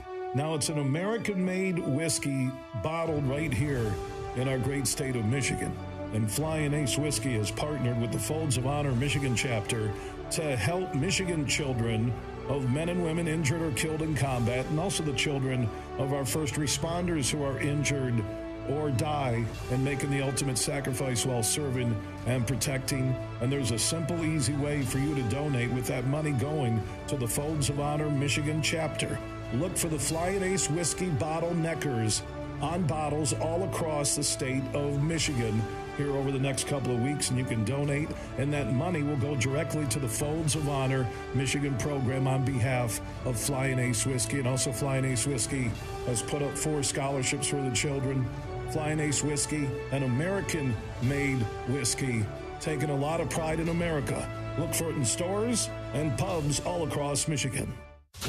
There's a new player in town. Hi, I'm Herman Moore, Lions All-Pro wide receiver, and I'm talking about Eagle Casino and Sports, the real money mobile casino. It's so easy to play. You can go from wager to winner to wallet, just like that. Sign up now and we'll match your deposit up to $1,500. Or you can get a risk-free bet up to $1,000. Eagle Casino and Sports, made in Michigan, made for Michigan. Must be 21 or older and in Michigan to play. Huge here for Van Andel Institute Purple Community. Now, they're a grassroots fundraising network powered by the volunteers who support VAI's mission to improve health now and in the future. Learn more at purplecommunity.org. Coming up later today at 3 on the Huge Show on the Michigan Sports Network, I'll deliver huge opinions on everything you're talking about.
Can't call in? Text us using the keyword sports radio and send it to 21000 or tweet us at XB Mornings. Now, back to X's and Bros with Anthony Bellino. Welcome back here to X's and Bros, Michigan Sports Network. Great to have you right along with us, no matter who you are, where you are, how you may be listening, all across the great state of Michigan and Northwest Ohio and worldwide on the iHeartRadio app. We say good morning to you. We welcome you. We thank you. We appreciate you. And, of course, we encourage you to join the program at any time. You text the keyword sports radio, send that to 21,000 sports radio to 21000. Meyer Supercenter guest line 866-838-4843, 866-838-4843. Also, if you'd like to tweet at us at XB Mornings, Facebook, X's and Bros. You can chime in there as well with anything that you may have. Lions president Rod Wood announced yesterday the team will be revealing some brand new threads for the upcoming season. Very excited to what those may look like. I'm sure that a lot of people will be very happy with a new style. I'm sure that very people will be absolutely miserable with something new, and it's always fun when you get a new jersey. Me personally, I hope it's the announcement of an all black pant, black helmet, black jersey top. I've seen a concept that somebody, the graphics god, I believe is his name, I put out on the internet that I thought was clean, looked really good. The black helmet had the like a metallic blue face mask. Like it was awesome, And I know people are gonna be like, "Oh, those aren't our colors." I can hear them now. What else would you like to do with our colors? How else would you redo our jerseys? Right? It's just an alternate. That's all it is. Only we're going to wear them a couple times. Just get rid of the pajama gray ones. I can't stand those. I don't even know what color that's supposed to be. They said color rush, and they brought out a gray uniform. So just that one's definitely not my favorite. But Rod Wood spoke to Dan Miller. And it was regarding the team's decision to release Cam Sutton. And actually, he said that Cam Sutton was, at the facility when they learned of the warrant out for his arrest. Now, the backlash on the interweb was pretty incredible. The amount of people that are saying that they should have called the police and not said a thing to Sutton. They should have done this. They should have done that. How is he not charged for harboring a man with a warrant?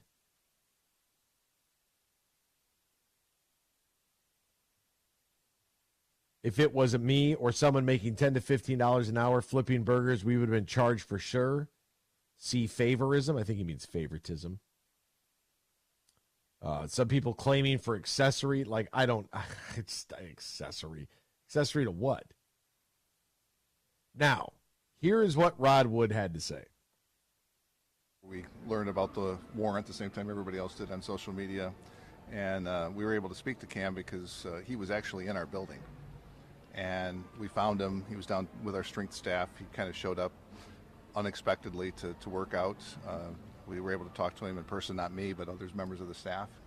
And he left the building, and we released him the next day. No one has spoken to him since. You indicated that you urged him to seek counsel and to turn himself in. Did you get an indication of whether or not he was going to do that? Since I didn't talk to him firsthand, I don't know what he told the others, but that's what we advised him to do, and what he's done is kind of up to him at this point. Okay. All right. The guy's working out of the facility. It's like, hey, yeah, there's a sheriff's department looking for you in Florida right now. So by seek counsel, that like a lawyer, go lawyer up, and go handle this, go figure this out. These are like, at what point? And so now people are mad at the Lions over this for harboring a fugitive. Okay, guy shows up, uses his key card, goes to work out. Like, let's just think of this logically here for a minute. He's working out. Everybody's just hanging out and, getting a lift in, pumping some iron, picking things up and putting them down. And you mean to tell me that they went and said, hey, Cam, by the way, you got a warrant out for your arrest. Now, I don't know. Maybe we have a police officer who's listening right now. But can an arrest be made at the Detroit Lions facility in Allen Park, Michigan, for a warrant that is coming out of another county in a different state?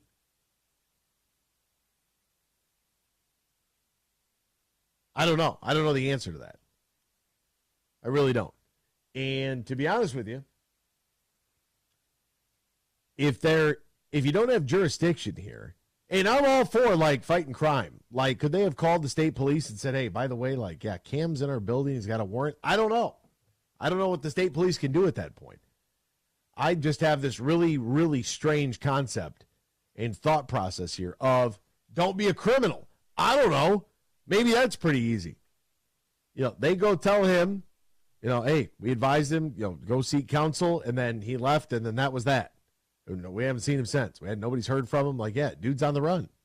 He's a fugitive.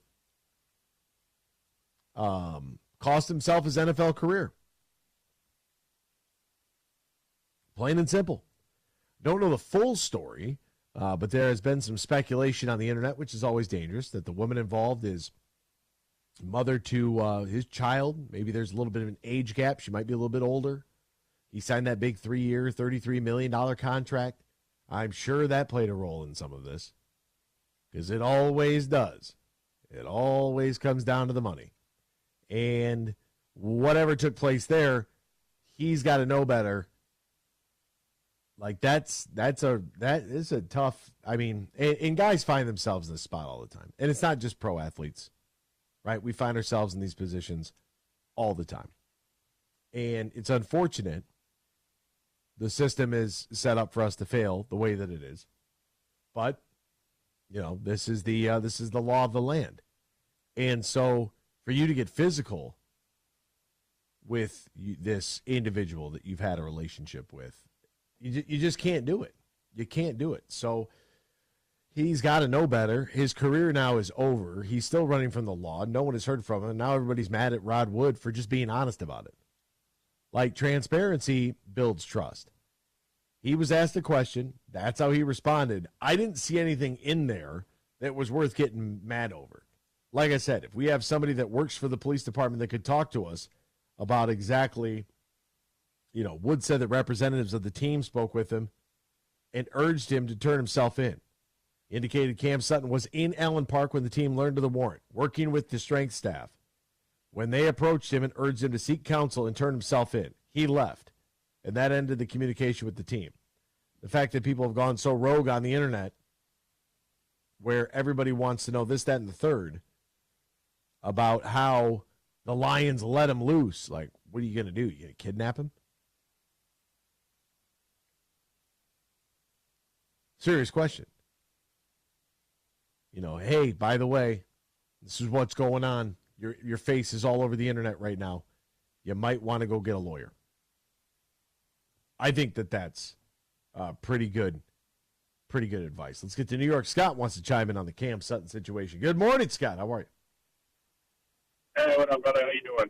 I'm good. How are you? Good, man. I'm good. I'm doing all right. Not to say I have too much experience in this arena, but I am from Queens, New York, and I do have some experience in this arena. So anything over 500 miles, it has to be a level 1 felony to expedite over 500 miles. So if he turned himself into the staters out here or any police department in Michigan, they wouldn't have anything to do with it. They wouldn't take him across state lines. He has to go to Florida and turn himself in. So regardless of the situation, unless it's a murder or something that's, again, a class 1 felony, they won't expedite you over. Even like misdemeanors. Say you're in Kent County in Grand Rapids, and you have warrants in Allegan County, but they're high-level misdemeanors and not felonies. They won't even bring you down to Allegan County. They'll release you from Kent County, and Allegan, that's their damn problem to figure out. So unless he goes into Florida for what looks to be like a low-level, maybe felony DV case, a strangulation and an assault, who knows what they're trying to charge him with. I mean, if it's attempted murder, maybe, right? Then he might hit that threshold. But it looks like it's a strangulation and domestic violence, which is not going to be that high level. He's going to go down to Florida. He'll have to talk to them. He'll have to deal with it down in Florida. They won't do anything here. So there you go. So everyone can quit their crying, quit their complaining. Wow, that's really informative, Scott. That's actually good stuff, man. Because the amount of people that are chiming in on the internet that had like I'm free to admit that I had no idea. Like I don't know what the rules are. So it'd be nice if more people on the internet understood the rules before they just popped off at the mouth about the Lions are harboring a fugitive. Like what? I know. Do they know that the government is offering you $500 right now in the state of Michigan to harbor fugitives, people that have crossed the border illegally? Oh! Bing bong. Bing bong. Bing bong. Sorry. That was too much. No, that's fine, man. It's kind of like when you watch a football game and you see, like, fans are, and the flag goes down and everyone's appalled or something, but no one understands, but you know football, so you're like, no, this is clearly the right call, and everyone's upset for no damn reason. This is the same situation. It's just a bunch of ignorant people that don't know anything. They don't know how to tie their shoelaces, and they want to be an attorney. So, I mean, you can look it up. It's public knowledge, like how far they'll take you on each warrant case, what kind of level of felony it has to be extradited through county to county to state line, especially across state lines. Again, murder, kidnapping, things that are very serious Class 1 felonies are the ones where they will come from you from New York to Florida. They will grab you in California. They will, do those things. But anything that's going to be a DV warrant, they're not wasting their time with that. Only that he's famous is that it hit the news. Anyone else strangles somebody and leaves state, they don't even look for them. It's ridiculous. I'm afraid to ask this next question, so I'm not even going to, Scott. I preluded with saying I'm from Cleveland, New York, man. I should answer every question you need to know. Dealt with a lot. My family's not been a good family. If you look up the Zeta family in Jersey and New York, it's all mob affiliate family. That's my grandfather. So yeah, I got lawyer 101 when I was like 5 through 20 until I left. So I know a little bit too much about bad people doing bad stuff and how to avoid the cases you catch. So there you go. That's how Scott found himself in Grand Rapids, just like that. New York Scott, ladies and gentlemen. Our resident fugitive. No, not me. Don't put it on me. I said family members. I'm not out here doing nothing. I'm working for mine, Bellino. I'm working for mine. Well, and we appreciate you, and thank you for the information there. Yeah. You have a good one, man. We'll talk soon. All right, partner. Austin says, clearly the play dumb games win dumb prizes with Sutton, but now we need a corner. Could Mikey be a reliable two? I don't know if they see him on the outside. Where do they see, Brian Branch is the other question, right? So you went out and got Carlton Davis. You went out and got Amik Robertson. You already have Brian Branch. I would love to see Mikey Sainer still there. I would also love to see Quinyon Mitchell, but I don't believe that he is going to be available at all. And so, therefore, it makes for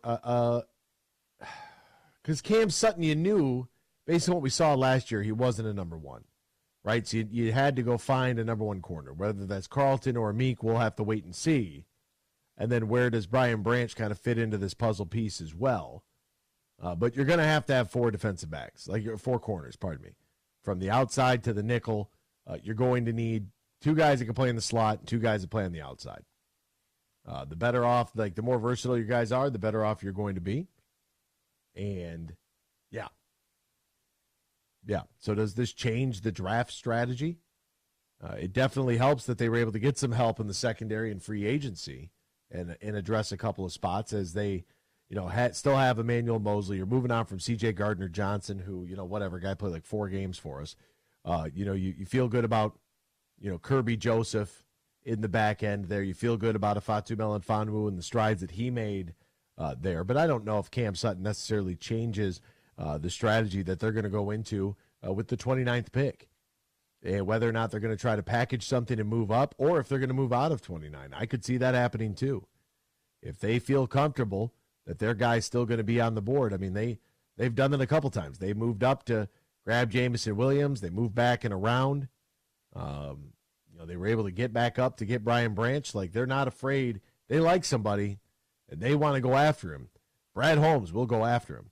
And that should make you, as a Lions fan, very confident in his ability And I think that, all of us across the board, like the mock drafts, we can do our mock drafts, leading up to the week of the draft, and we can all, put our screenshots in there and come up with whatever and however you want to do it, right? Whether it's a guy maybe you take all Michigan players or whatever the case may be, right? These guys do this for a living, and this is what their money is made on. The ability to identify talent, and not only talent, but personality that is going to work for their franchise, right? And drafting human capital is always, always very difficult. I'm sure that any one of you listening right now has worked with a coworker that you're like, because of the way the rules are written, like you couldn't get that guy fired fast enough. I'm sure we've all worked in a workplace where you got somebody who's just a pain in the ass. It just is what it is. And it's not the good kind. It's not the person asking the questions that are going to elevate everybody else around them. It's not the person asking for the information that is necessary to do the job. It's not that person. It's the person that's in the office that just hangs out at the water cooler. It's the person in the office that if you have to meet a quota is never going to meet the quota.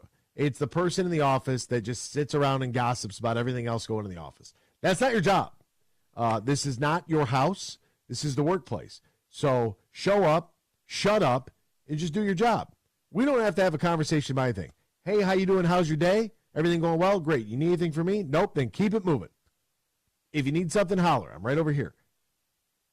That's it. That's literally it. We don't need to know anything else about anybody else in any of their personal lives. If you feel the need to ask somebody how something's going in their personal life, be kind of sure that you have at least some sort of a foundation of a relationship with that person.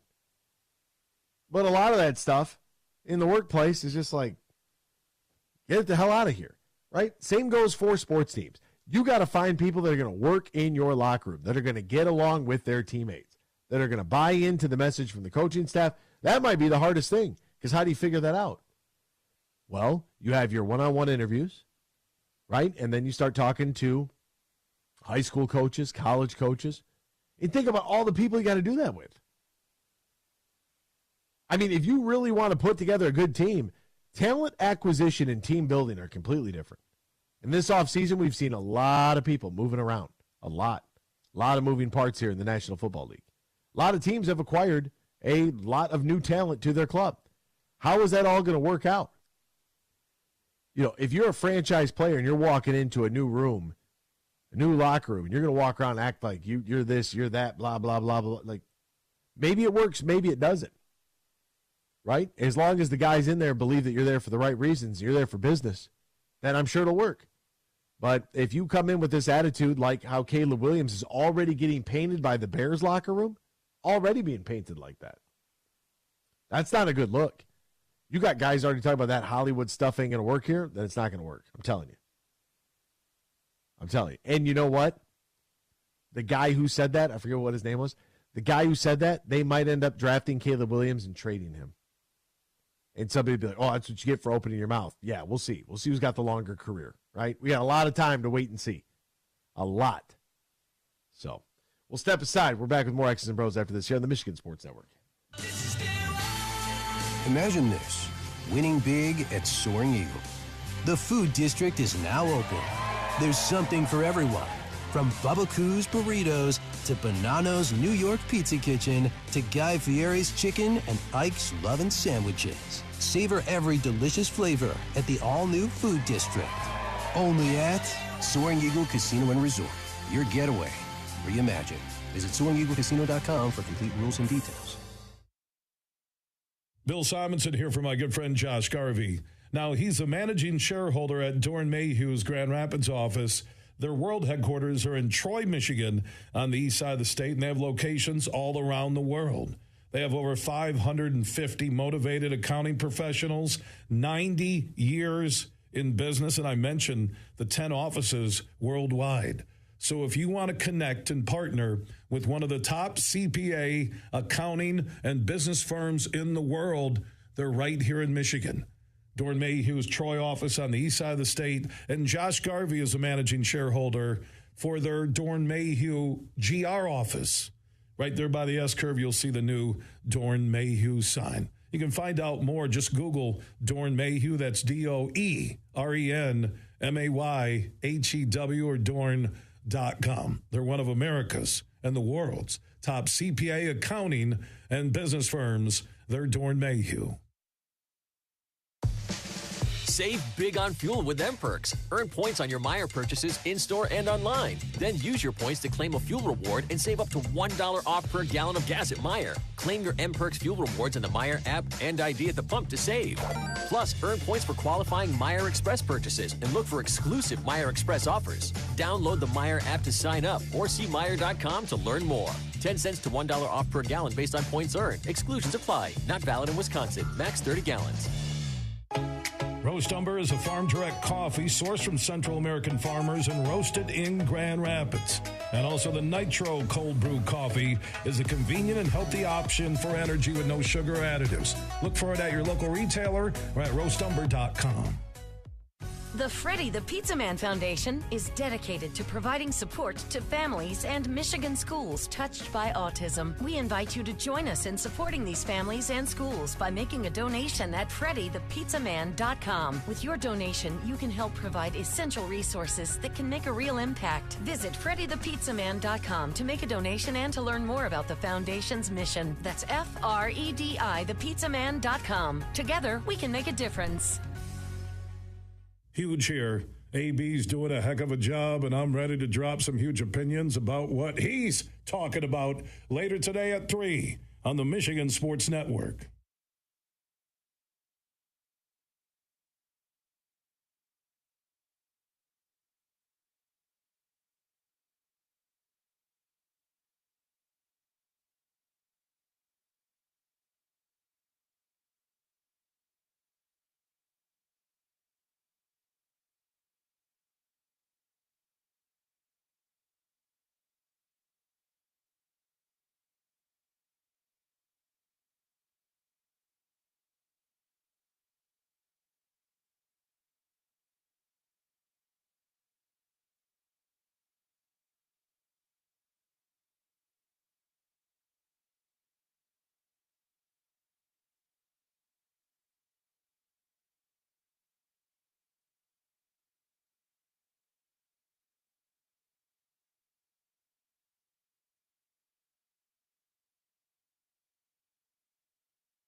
It's time for Michigan Sports Talk Morning Show, broadcasting live all across the state of Michigan and Northwest Ohio. This is X's and Bros.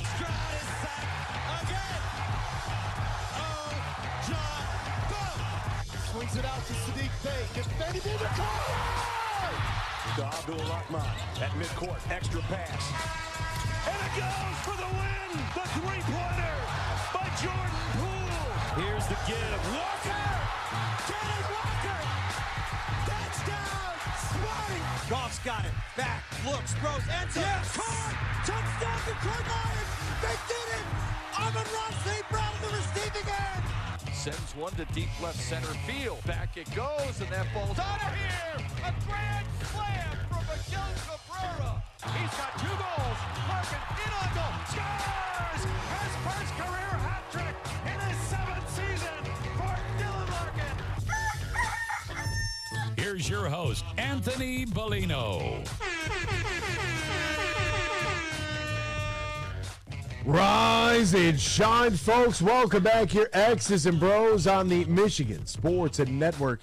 Great to have you right along with us, no matter who you are, where you are, how you may be listening, all across the great state of Michigan and in Northwest Ohio and worldwide on the iHeartRadio app.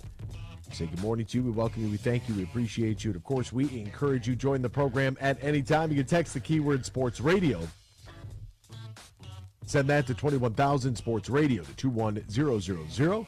Meyer Supercenter guest line 866-838-4843. That's 866-838-4843. We're on Twitter at XB Mornings, Facebook, X's and Bros, and of course, good morning to our television audience as well. On BCSN, streaming live on our YouTube page at Michigan Sports Network. By the way, I have an attorney. I'm going to talk to an attorney later just to get some details on exactly what the process here. I am going to exonerate Rod Wood here because it's not his problem. Like, that's what I don't understand. Like, everybody who's all bent out of shape over the Dan Miller, Rod Wood interview, we're going to get to the bottom of this. We'll do it later on this evening, and I'll have a full report for you tomorrow morning. And that'll be that. And we won't have to worry about it. But, like, all these people, like, oh, you're harboring a fugitive. Like, maybe he was. I don't know. I don't think so, though. I don't think it's his problem. I don't think it's the organization's problem. I think it's the guy's problem who's committing the crime. I think that's what it is. Personally, that would be my initial thought and reaction to it, is that the arrest warrant is out for Sutton. It was issued after the cornerback was charged with domestic battery by strangulation concerning an incident that allegedly occurred on March 7th, the Hillsborough County Sheriff's Office said. That day, they responded to a call at 4:52 in the morning at a residence near Lutz, Florida, which is near Tampa, found a woman who had allegedly been battered, and Sutton was no longer on the scene. At 5 in the morning? 5 in the morning? What day of the week was March 7th? Sutton has been involved in an ongoing paternity case, which initially filed on August 4th of 2022, when he was still with the Steelers, according to Hillsborough, Florida. Couldn't reach him at his residence. They went to a second house. Police believe he's no longer in possession of his phone and have tried repeatedly to get in touch with him. They're going to find you. You're going to show up somewhere. Like, how are you ever going to get a job? Like, what are you thinking right now? Where are you going? Like, what are you doing? Honestly. Now, some of the comments that were made were actually kind of funny. People are like, find a wide receiver, he'll be 5 yards behind him. Like, okay, all right, it's, comical, I guess. But, yeah, just tough situation. All right, what else is going on in the world of sports? We'll try to get you all caught up with all the happenings. We'll do so right now in the headlines. Big news. I have a little news flash. Let's check the headlines. Nah, it's real news for once. The biggest stories in the local, regional, and national news. This is huge news. Shohei Ohtani reading off of his notes for close to 12 minutes in front of a packed Dodgers media room. Said he's never gambled on sports and didn't instruct his former interpreter, Ippei Mizuhara, to wire money from his account to pay the bookmaker. Mizuhara has been stealing money from us and has told lies, Ohtani said while speaking through his new interpreter, Will Ayrton, I guess, the Dodgers manager of performance operations. On a personal note, I am very sad and shocked that someone who I have trusted has done this. More than 70 media members showed up. He had his notes prepared in Japanese. Several key members of the Dodgers, including the CEO, the chief marketing officer, the president of baseball ops, the general manager. You had a utility player, Enrique Hernandez, and a relief pitcher, Joe Kelly, were all in attendance. I have never been on baseball or any other sport and have never asked anybody to do that on my behalf. I have never went through a bookmaker to bet on sports. Up until a couple days ago, I didn't know that this was happening.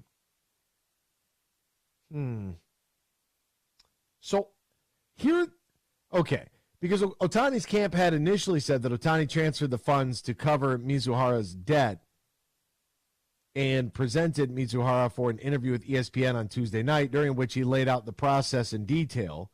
And then the following day, a statement from his lawyer representing Ohtani said that the star had been the victim of massive theft. And Mizuhara then told ESPN that Ohtani had no knowledge of his debt and that Ohtani had not transferred the money. Wait a minute now. Wait a minute. So Ohtani's camp initially said Ohtani transferred the funds to cover the debt and then sent Mizuhara, presented him for an interview with ESPN on Tuesday night. And he went into detail about all this. And now it's like, wait, no, none of that happened? Like, what? Wait. Mizuhara initially told ESPN on Tuesday night that after Ohtani agreed to pay the debts, the two-way star logged into his own computer and sent 8 or 9 transactions, all in increments of $500,000 to a Southern California bookmaker named Matthew Boyer over the course of several months last year, adding loan to the description field. Ohtani then said Monday all of it is a complete lie. Ohtani said that media members reached out to a, quote, representative in my camp inquiring about my potential involvement in sports betting last week. Never revealed to me that there was this media inquiry. Ipe has been telling everybody around that he's been communicating with Shohei on this account. To my representatives, to the team, that hasn't been true. You know, the best way to deal with this is to not be involved in it. Really, truly. Because the NBA right now is eyeing the Raptors' Jonte Porter for betting issues. And what happened was there was 2 instances in which Jonte Porter was the most heavily bet prop player in the NBA on 2 different nights, checked into the game, so he'd be legal to now, acquire stats, and then checked out of the game. One was for an eye issue, and the other one was for the flu. Suspicious. This, after J.B. Bickerstaff had said he's getting death threats from gamblers. This, after Tyrese Halliburton had mentioned he feels like a prop in the betting game. Like, do we not see what's happening here? Are we that blind to all of it? Or do we just don't want to see it because we got Ben Franklin in our face?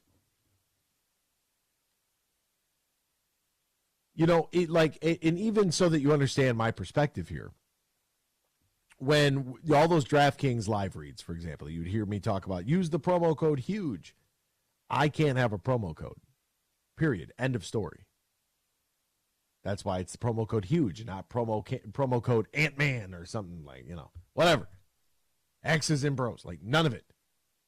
None. Zero. I can't have one. It's not that hard. If you don't want to do it, then don't do it. If you want to do it and you want me to read it, that's fine. I just can't have my own code. I am not going to endorse you under my name. Right? I'm not endorsing product X under my name. I'm not putting my name on that. It's not that hard, Jameson Williams. Right? If you just make sports gambling in any shape, form, or fashion illegal. But here's the thing. Now that it's legal, like, who's to say that somebody's cousin isn't betting on it? It's the slippery slope, man. Toothpaste out of the tube. What are you going to do? Dante DiVincenzo made a franchise record 11 three-pointers, scored 40 points as the Knicks routed the Pistons, 124-99. Monty Williams is mad about it. He should be mad about the coaching job he's done this year. Spurs beat the Suns without Wemby last night, 104-102. Congratulations to them. Mike McDonald said that they have an offer out to try to acquire Odell Beckham Jr. Be pretty interesting. The 49ers are saying Brandon Ayuk is not available via trade and that they're going to work out a contract. Owner Woody Johnson vows the Jets will keep Zach Wilson if there is no trade. Well, of course, don't give him away for nothing. You might at least be able to get a bag of balls for him. Mark Wilf, the Vikings are, quote, not going to rest him in their quarterback transition. Apparently, Justin Jefferson's been in on the conversations. That's kind of interesting. And the Giants owner, John Mara, gives the green light for the G-men to draft a quarterback. This 1 year after they gave Danny Dimes 4 years and $160 million. We'll step aside. More X's and Bros after this. In the Den with Dan Dickerson. Step up to the plate at Eagle Casino and Sports, the mobile sportsbook app that you can bet on all your favorites all year round, including, of course, our national pastime. So download the app and start winning today at Eagle Casino and Sport. Made in Michigan, made for Michigan. Must be 21 years or older and in Michigan to play. We told you yesterday the Tigers' rotation has a chance to be one of the best in the American League, and I feel the same way about the bullpen. While A.J. Hinch never names a closer, count on Alex Lang and Shelby Miller to both get save opportunities early. The more strikes Lang throws, the more likely it is he gets the majority of chances. The setup crew is deep, talented, and gives Hinch a lot of flexibility. It's Jason Foley and Will Vest for the shorter outings from the right side. Both risky and likely, Alex Faedo with power swing and miss stuff for the multiple inning outings. Tyler Holton and Andrew Chafin are the lefties. Holton was the bullpen MVP last year. He'll get the longer outings for the left side. Andrew Chafin can be brought in at any time to get key outs in the shorter outings. Van Andel Institute Purple Community is a grassroots fundraising network powered by the dedicated volunteers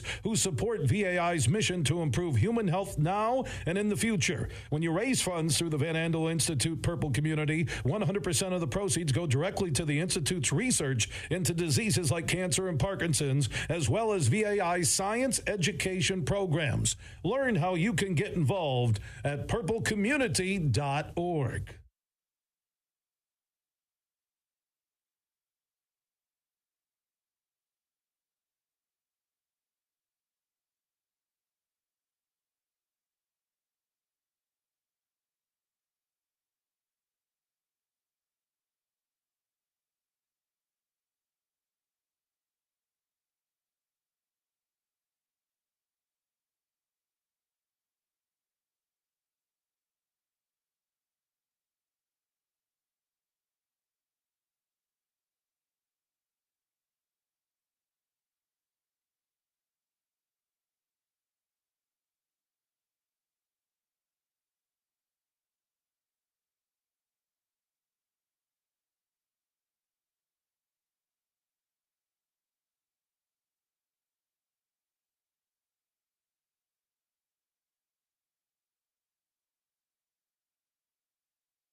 This is X's and Bros on the Michigan Sports Network.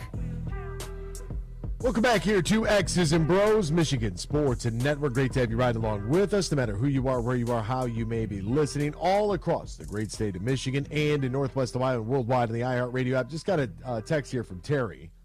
Wants some info on the hip drop. Okay, the hip drop tackle, which the league executives began saying last year, inflicted injuries 25 times the rate of the average tackle. And the ban is specifically for the swivel. So this is it sounds more complicated, I think, than what it is. And I think that we're all pretty quick to jump to conclusions. We'll jump to conclusions as if we have to jump off of a bridge in order to save our lives. Let me see if this audio is any good here. Hold on. Let's see. Doing about 20,000 videos of tackles. The injury rate, we see it 20 times the others. We see a time loss injury about once a week now, which is an increase year over year. We see the tackle occur about once a game, which is up 65% year over year. So it's increasing in frequency. The sorts of injuries, as you can see here. They're all lower leg injuries. That doesn't really do a very good job of explaining it. So sorry for trying to do that on the fly. The league showed in the video 6 specific plays in which the hip drop tackle was used in games. Tight end Drew Sample, running back Tony Pollard, receiver Tyler Boyd, quarterback Geno Smith, quarterback Ryan Tannehill, all being on the receiving end of the now illegal hit. The NFL will now continue to receive these videos showing illegal hits and ways to make tackles within the rules. Surface level is this.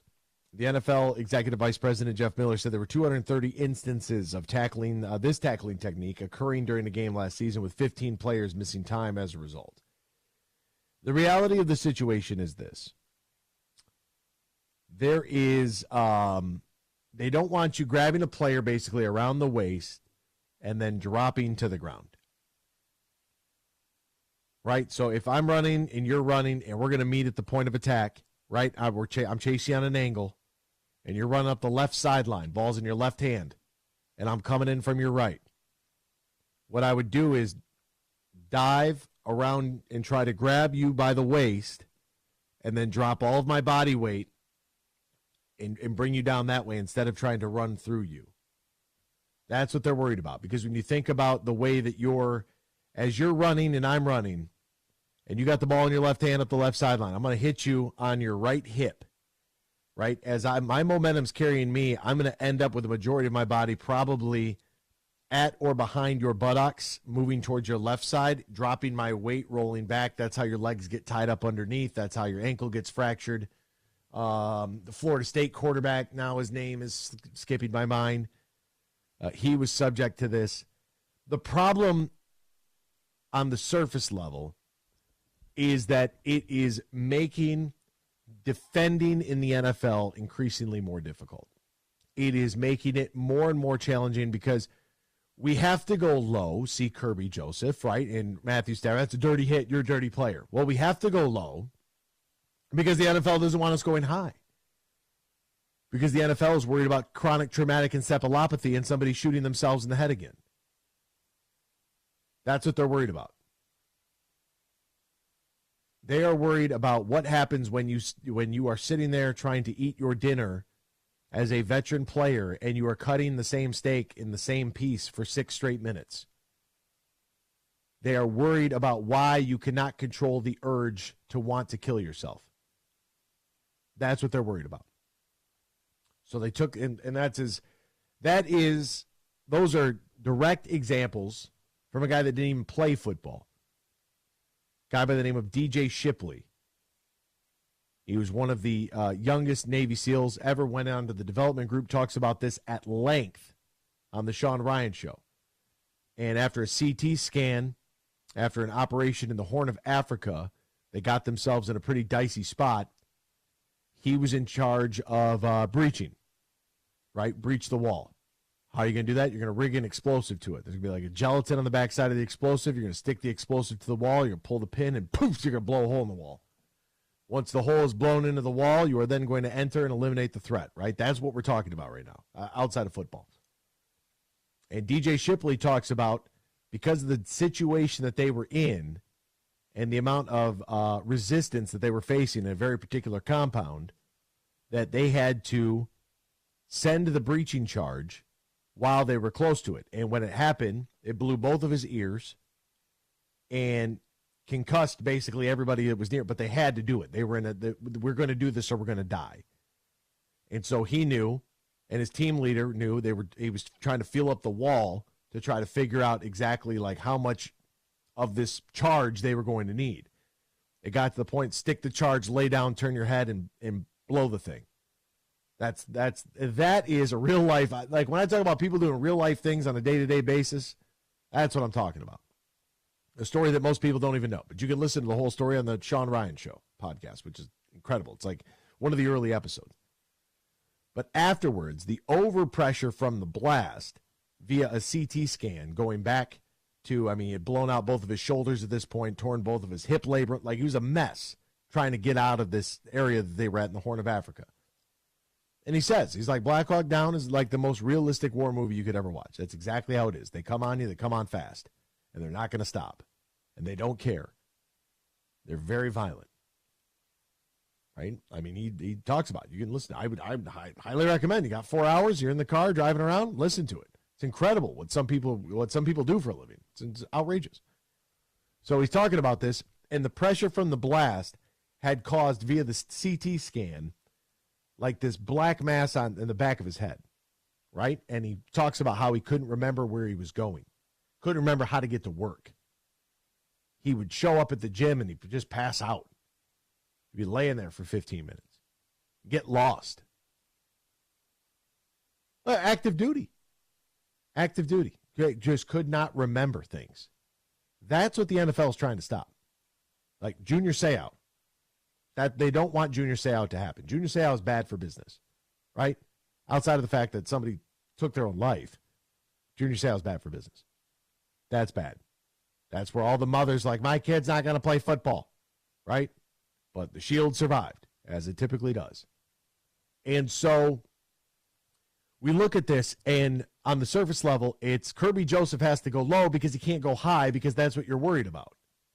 That's how I got here, right? Sometimes I take this train goes on these tracks for a while. And so now you go low, and here comes the hip drop tackle. I know Kirby Joseph is just an example, and it's not the hip drop, but it's the fact that we got it. I'm trying to give you another example of why we're trying to get away from the head. So what we're doing is we are creating basically a strike zone of where to tackle.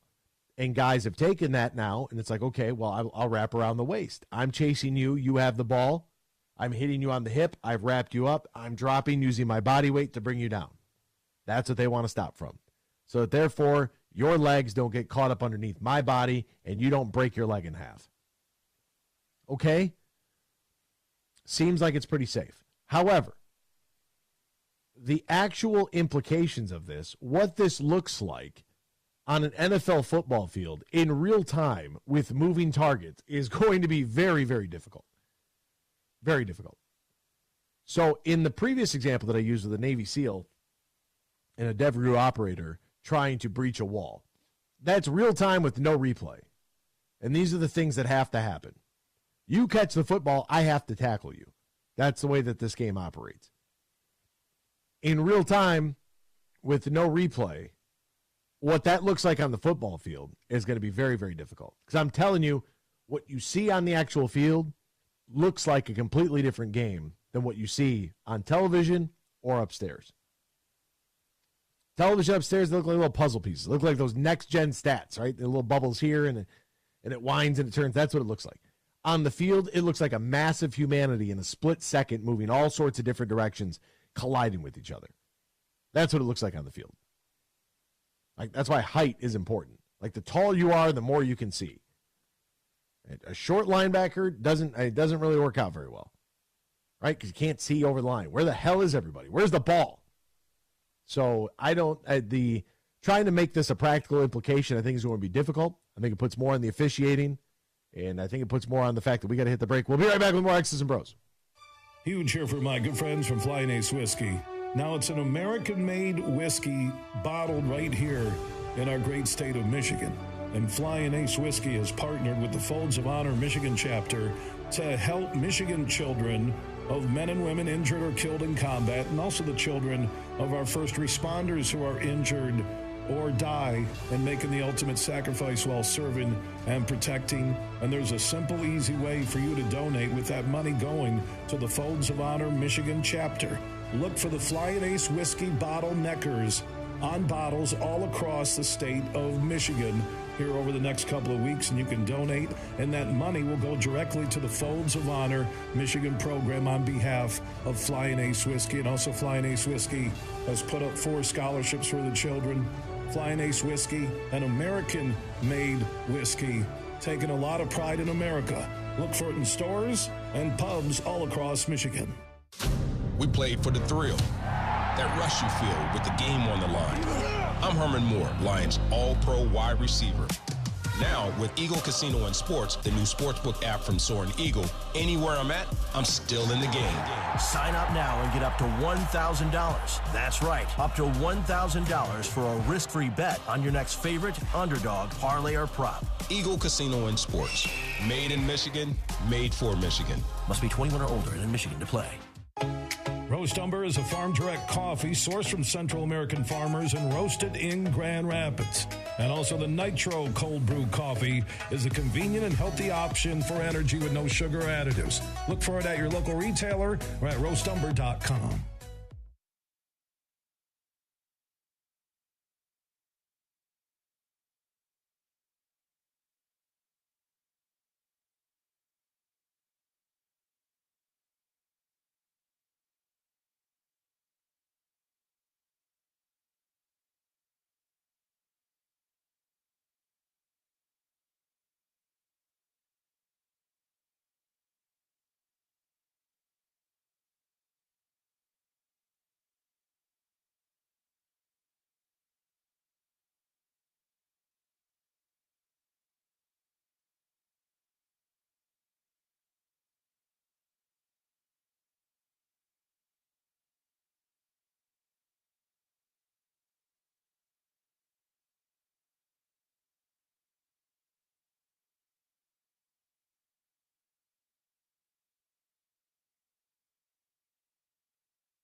Miss any of today's show? Find our podcast and listen on demand on Google, Apple, Spotify, the iHeartRadio app, or wherever you get your podcast.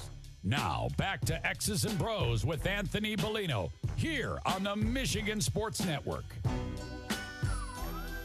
Welcome back here to X's and Bros, Michigan Sports Network. Great to have you right along with us.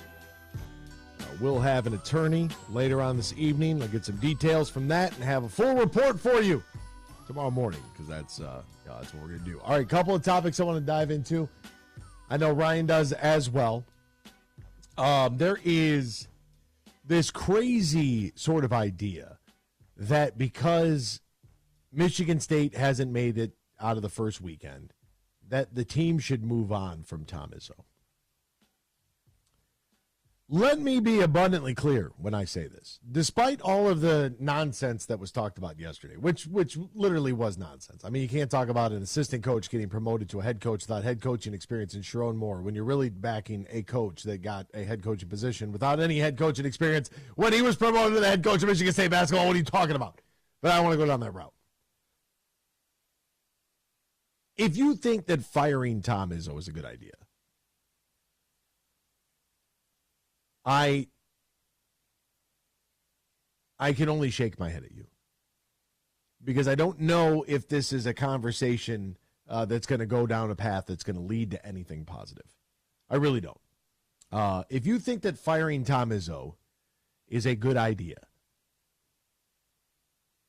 I need you to take a step back from the rapid reaction and prisoner of the moment that we all tend to be. This happens to all of us. Right? We all become prisoners of the moment, and whatever happens, the latest is the greatest, so on and so forth. It happens. What are you going to do?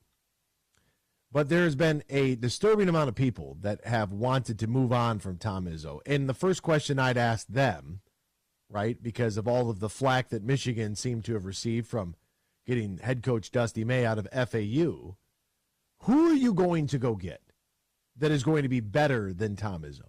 Because you know that when you relieve Tom Izzo of his duties, or if he chooses to retire, you are immediately in rebuild mode unless you bring somebody in that can carry that torch in this new landscape of college athletics that can keep that ship afloat. And that's got a really, really tall task. Ryan is on the line right now. Good morning to you, Ryan. How are you? Oh, I'm good. The haterade just flows when Michigan State loses, and I'm here to put a dam up to kind of just stop all that happening. And we go through this a lot in sports, and like you said, everyone always says with managers, with coaches, with players, like, fire them. It's like, okay, who do you get? And the response is always the same. It's always, well, go get a young guy. Never a specific name. It's always just get a young guy.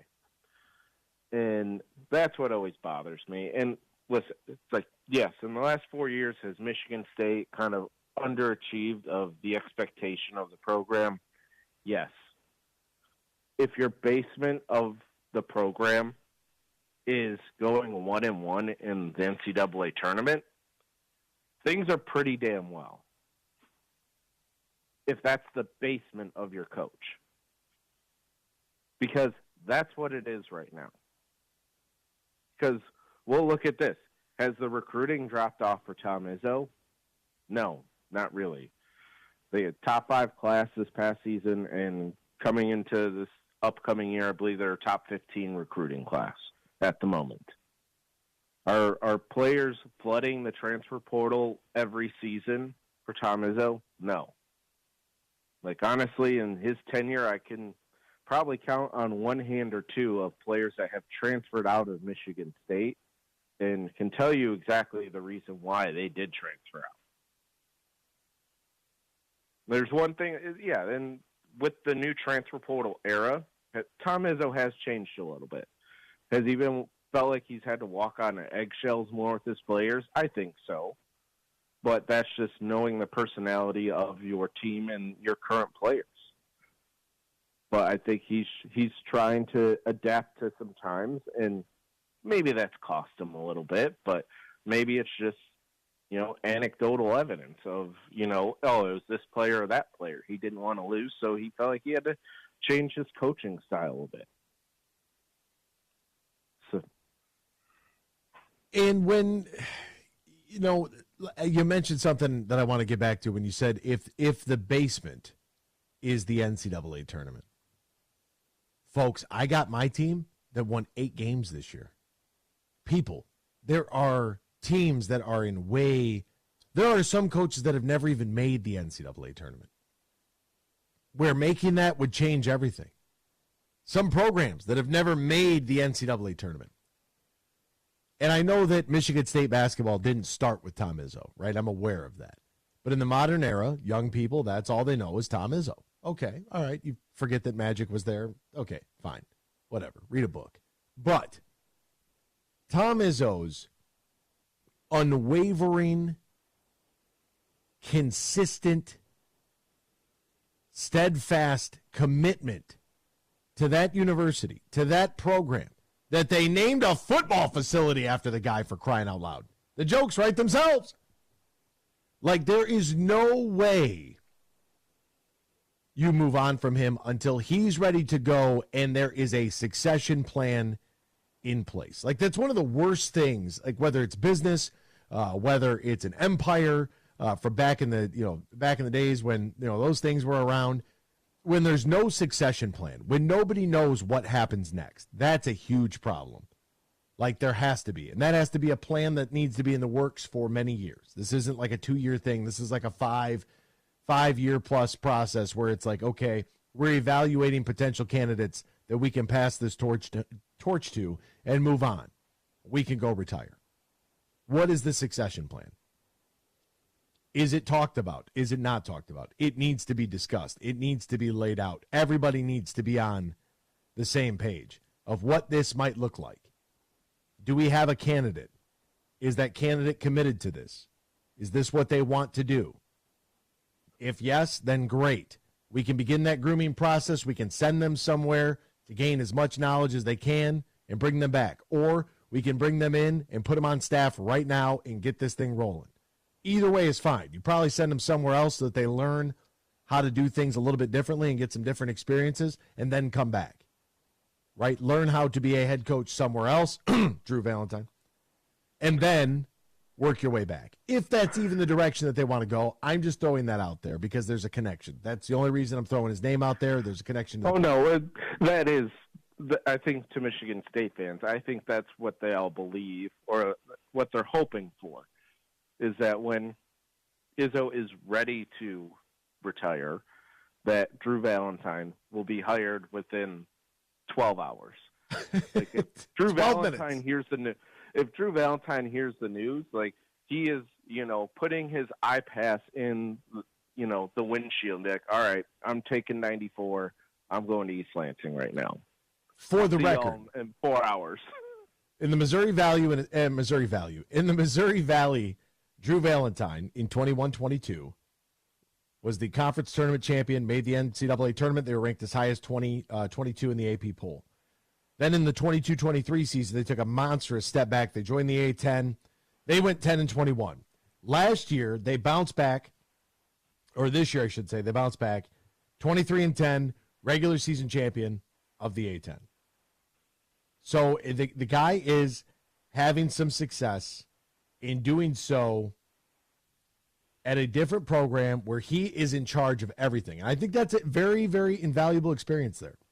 I don't think that you want to immediately bring in a guy and have him be under Tom Izzo for all this time. And then when Tom Izzo, goes on, that now he has to take all this responsibility on his own. That's kind of why I like the Dusty May, because if you're successful at the mid-major level, if you can get to the NCAA tournament, you can get to Final Fours, you can do so without the resources and the money and everything else and the brand power. If you can do it there, you should be able to do it at the next level, right? You should see some of that transfer over, because that means your core coaching principles are really good. Your recruiting's probably very good. Your buy-in level from your players are really good, especially in a team that retained a lot of guys like FAU that went to a Final Four. Guys could have jumped ship, so on and so forth. I say all that to say You want a guy like Drew Valentine who's been in the program, who gets a head coaching job, who has to go win at a mid-major. They change conferences. He's responsible for all of these things that are happening within his program, and then you bring him back, right? So now he has all of that experience. He knows the Michigan State way. He's familiar with the culture. He's familiar with Tom Izzo.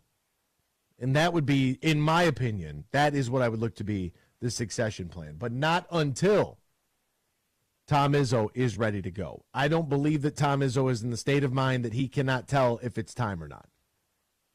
Guys know. Nick Saban knew. Nick Saban knew, I don't want to do this anymore. I don't see that with Tom. I think that Coach Izzo is legitimately pissed at how this season went.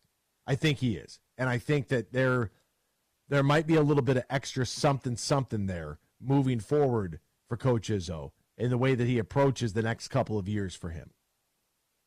Right, and I think there's different sources because you see Coach K retire, you see Roy retire, and you see Jay Wright, go, Nick Saban as well, and some have talked about the landscape of athletes. Like between football and basketball is different. Basketball, you're only dealing with 12 kids. You're not dealing with 100 kids asking for NIL money. Basketball, reality, you're probably only dealing with like 8. Like, let's be serious. Your 9th and 10th guy, it's like you're getting what the college set up for you for NIL. Like, you're not getting anything else. Like, be real with yourself. And as for this is where Izzo's different, where it's like, yeah, like Kansas, North Carolina, Duke, it's like, yeah, they're going to get those guys that want the $1 million, $2 million, $3 million. Izzo's okay with saying, okay, like, no, like, earn it. And, yeah, sometimes that can burn him. Loyalty can burn Izzo as well. We've seen that as well. But what do we also see when it comes to grind week for Michigan State? You see players that played all the way back from 1995 coming to Michigan State's campus and being a part of the team. You see Drew Valentine, who went to Oakland, and being valuable to Michigan State basketball as a grad assistant because his family is close with the program because of his brother coming and playing.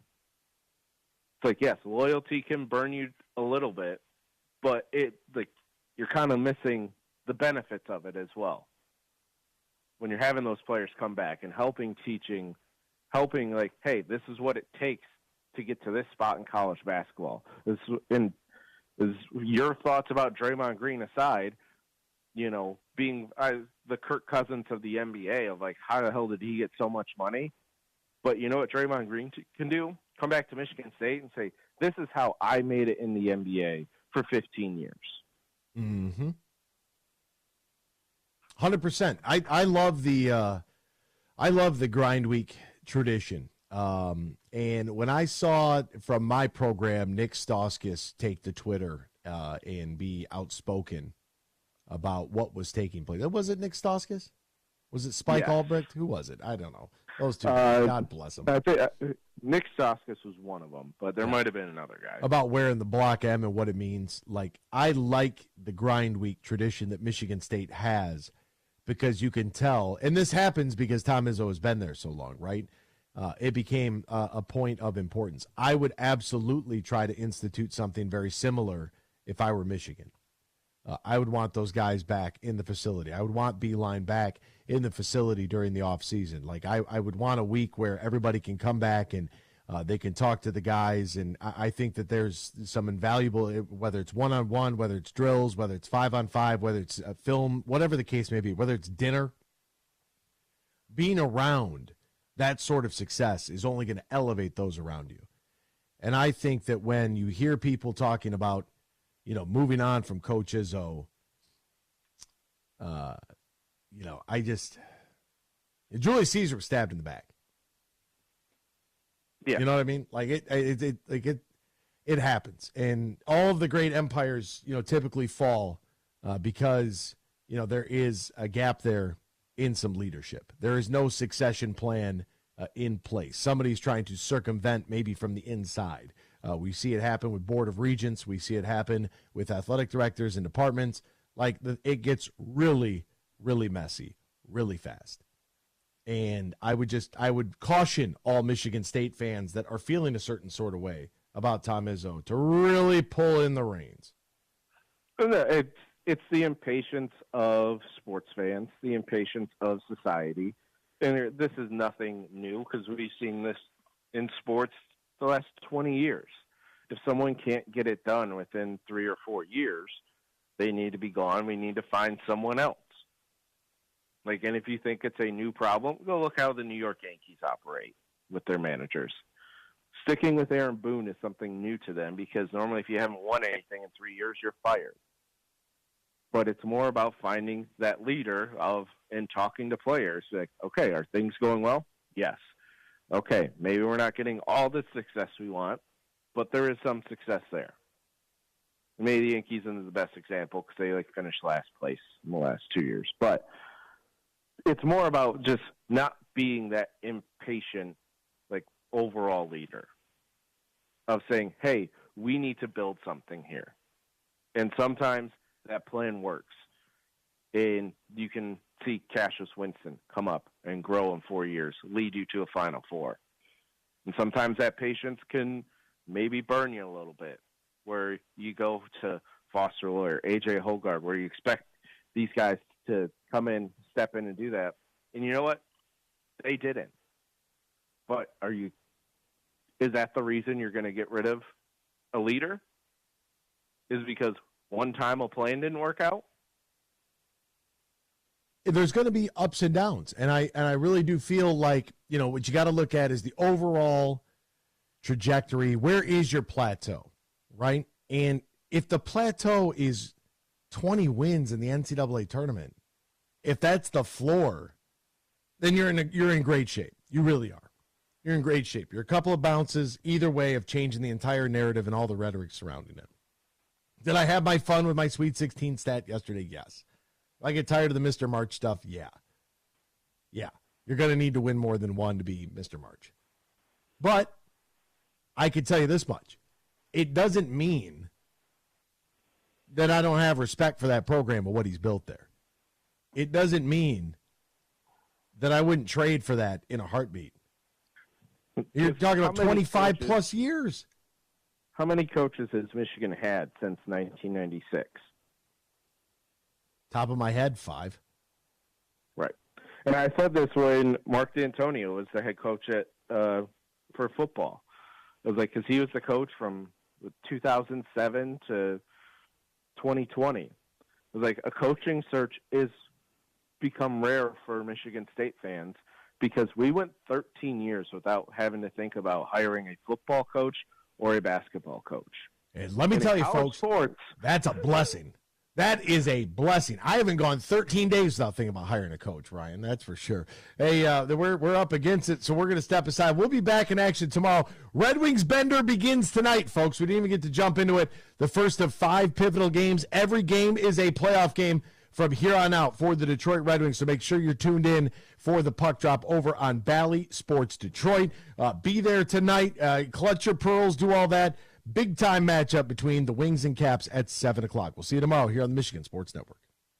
Imagine this, winning big at Soaring Eagle. Luck is in the air with Soaring Eagle Casino and Resort's Big Money March giveaway. Every Saturday from 5 p.m. to 10 p.m., play for the chance to win a share of $130,000 in cash and premium play. At 11 p.m. each night, one lucky Access Club member will take home $20,000 cash. Soaring Eagle Casino and Resort, your getaway reimagined. Visit SoaringEagleCasino.com for complete rules and details. Huge here for the Michigan High School Athletic Association. You can stay up to date on the latest from Lansing 24/7 at MHSAA.com, at MHSAA on Twitter, and MHSAA on Facebook. The latest news, press releases, and stories connected to every high school in the state of Michigan, available for you 24/7 from the Michigan High School Athletic Association. Log on to MHSAA.com, at MHSAA on Twitter, and MHSAA on Facebook. And if you're looking for archived boys and girls, high school sports, MHSAA.TV. That's MHSAA.TV. 24/7, everything you need to know about high school sports in Michigan. Log on to MHSAA.com.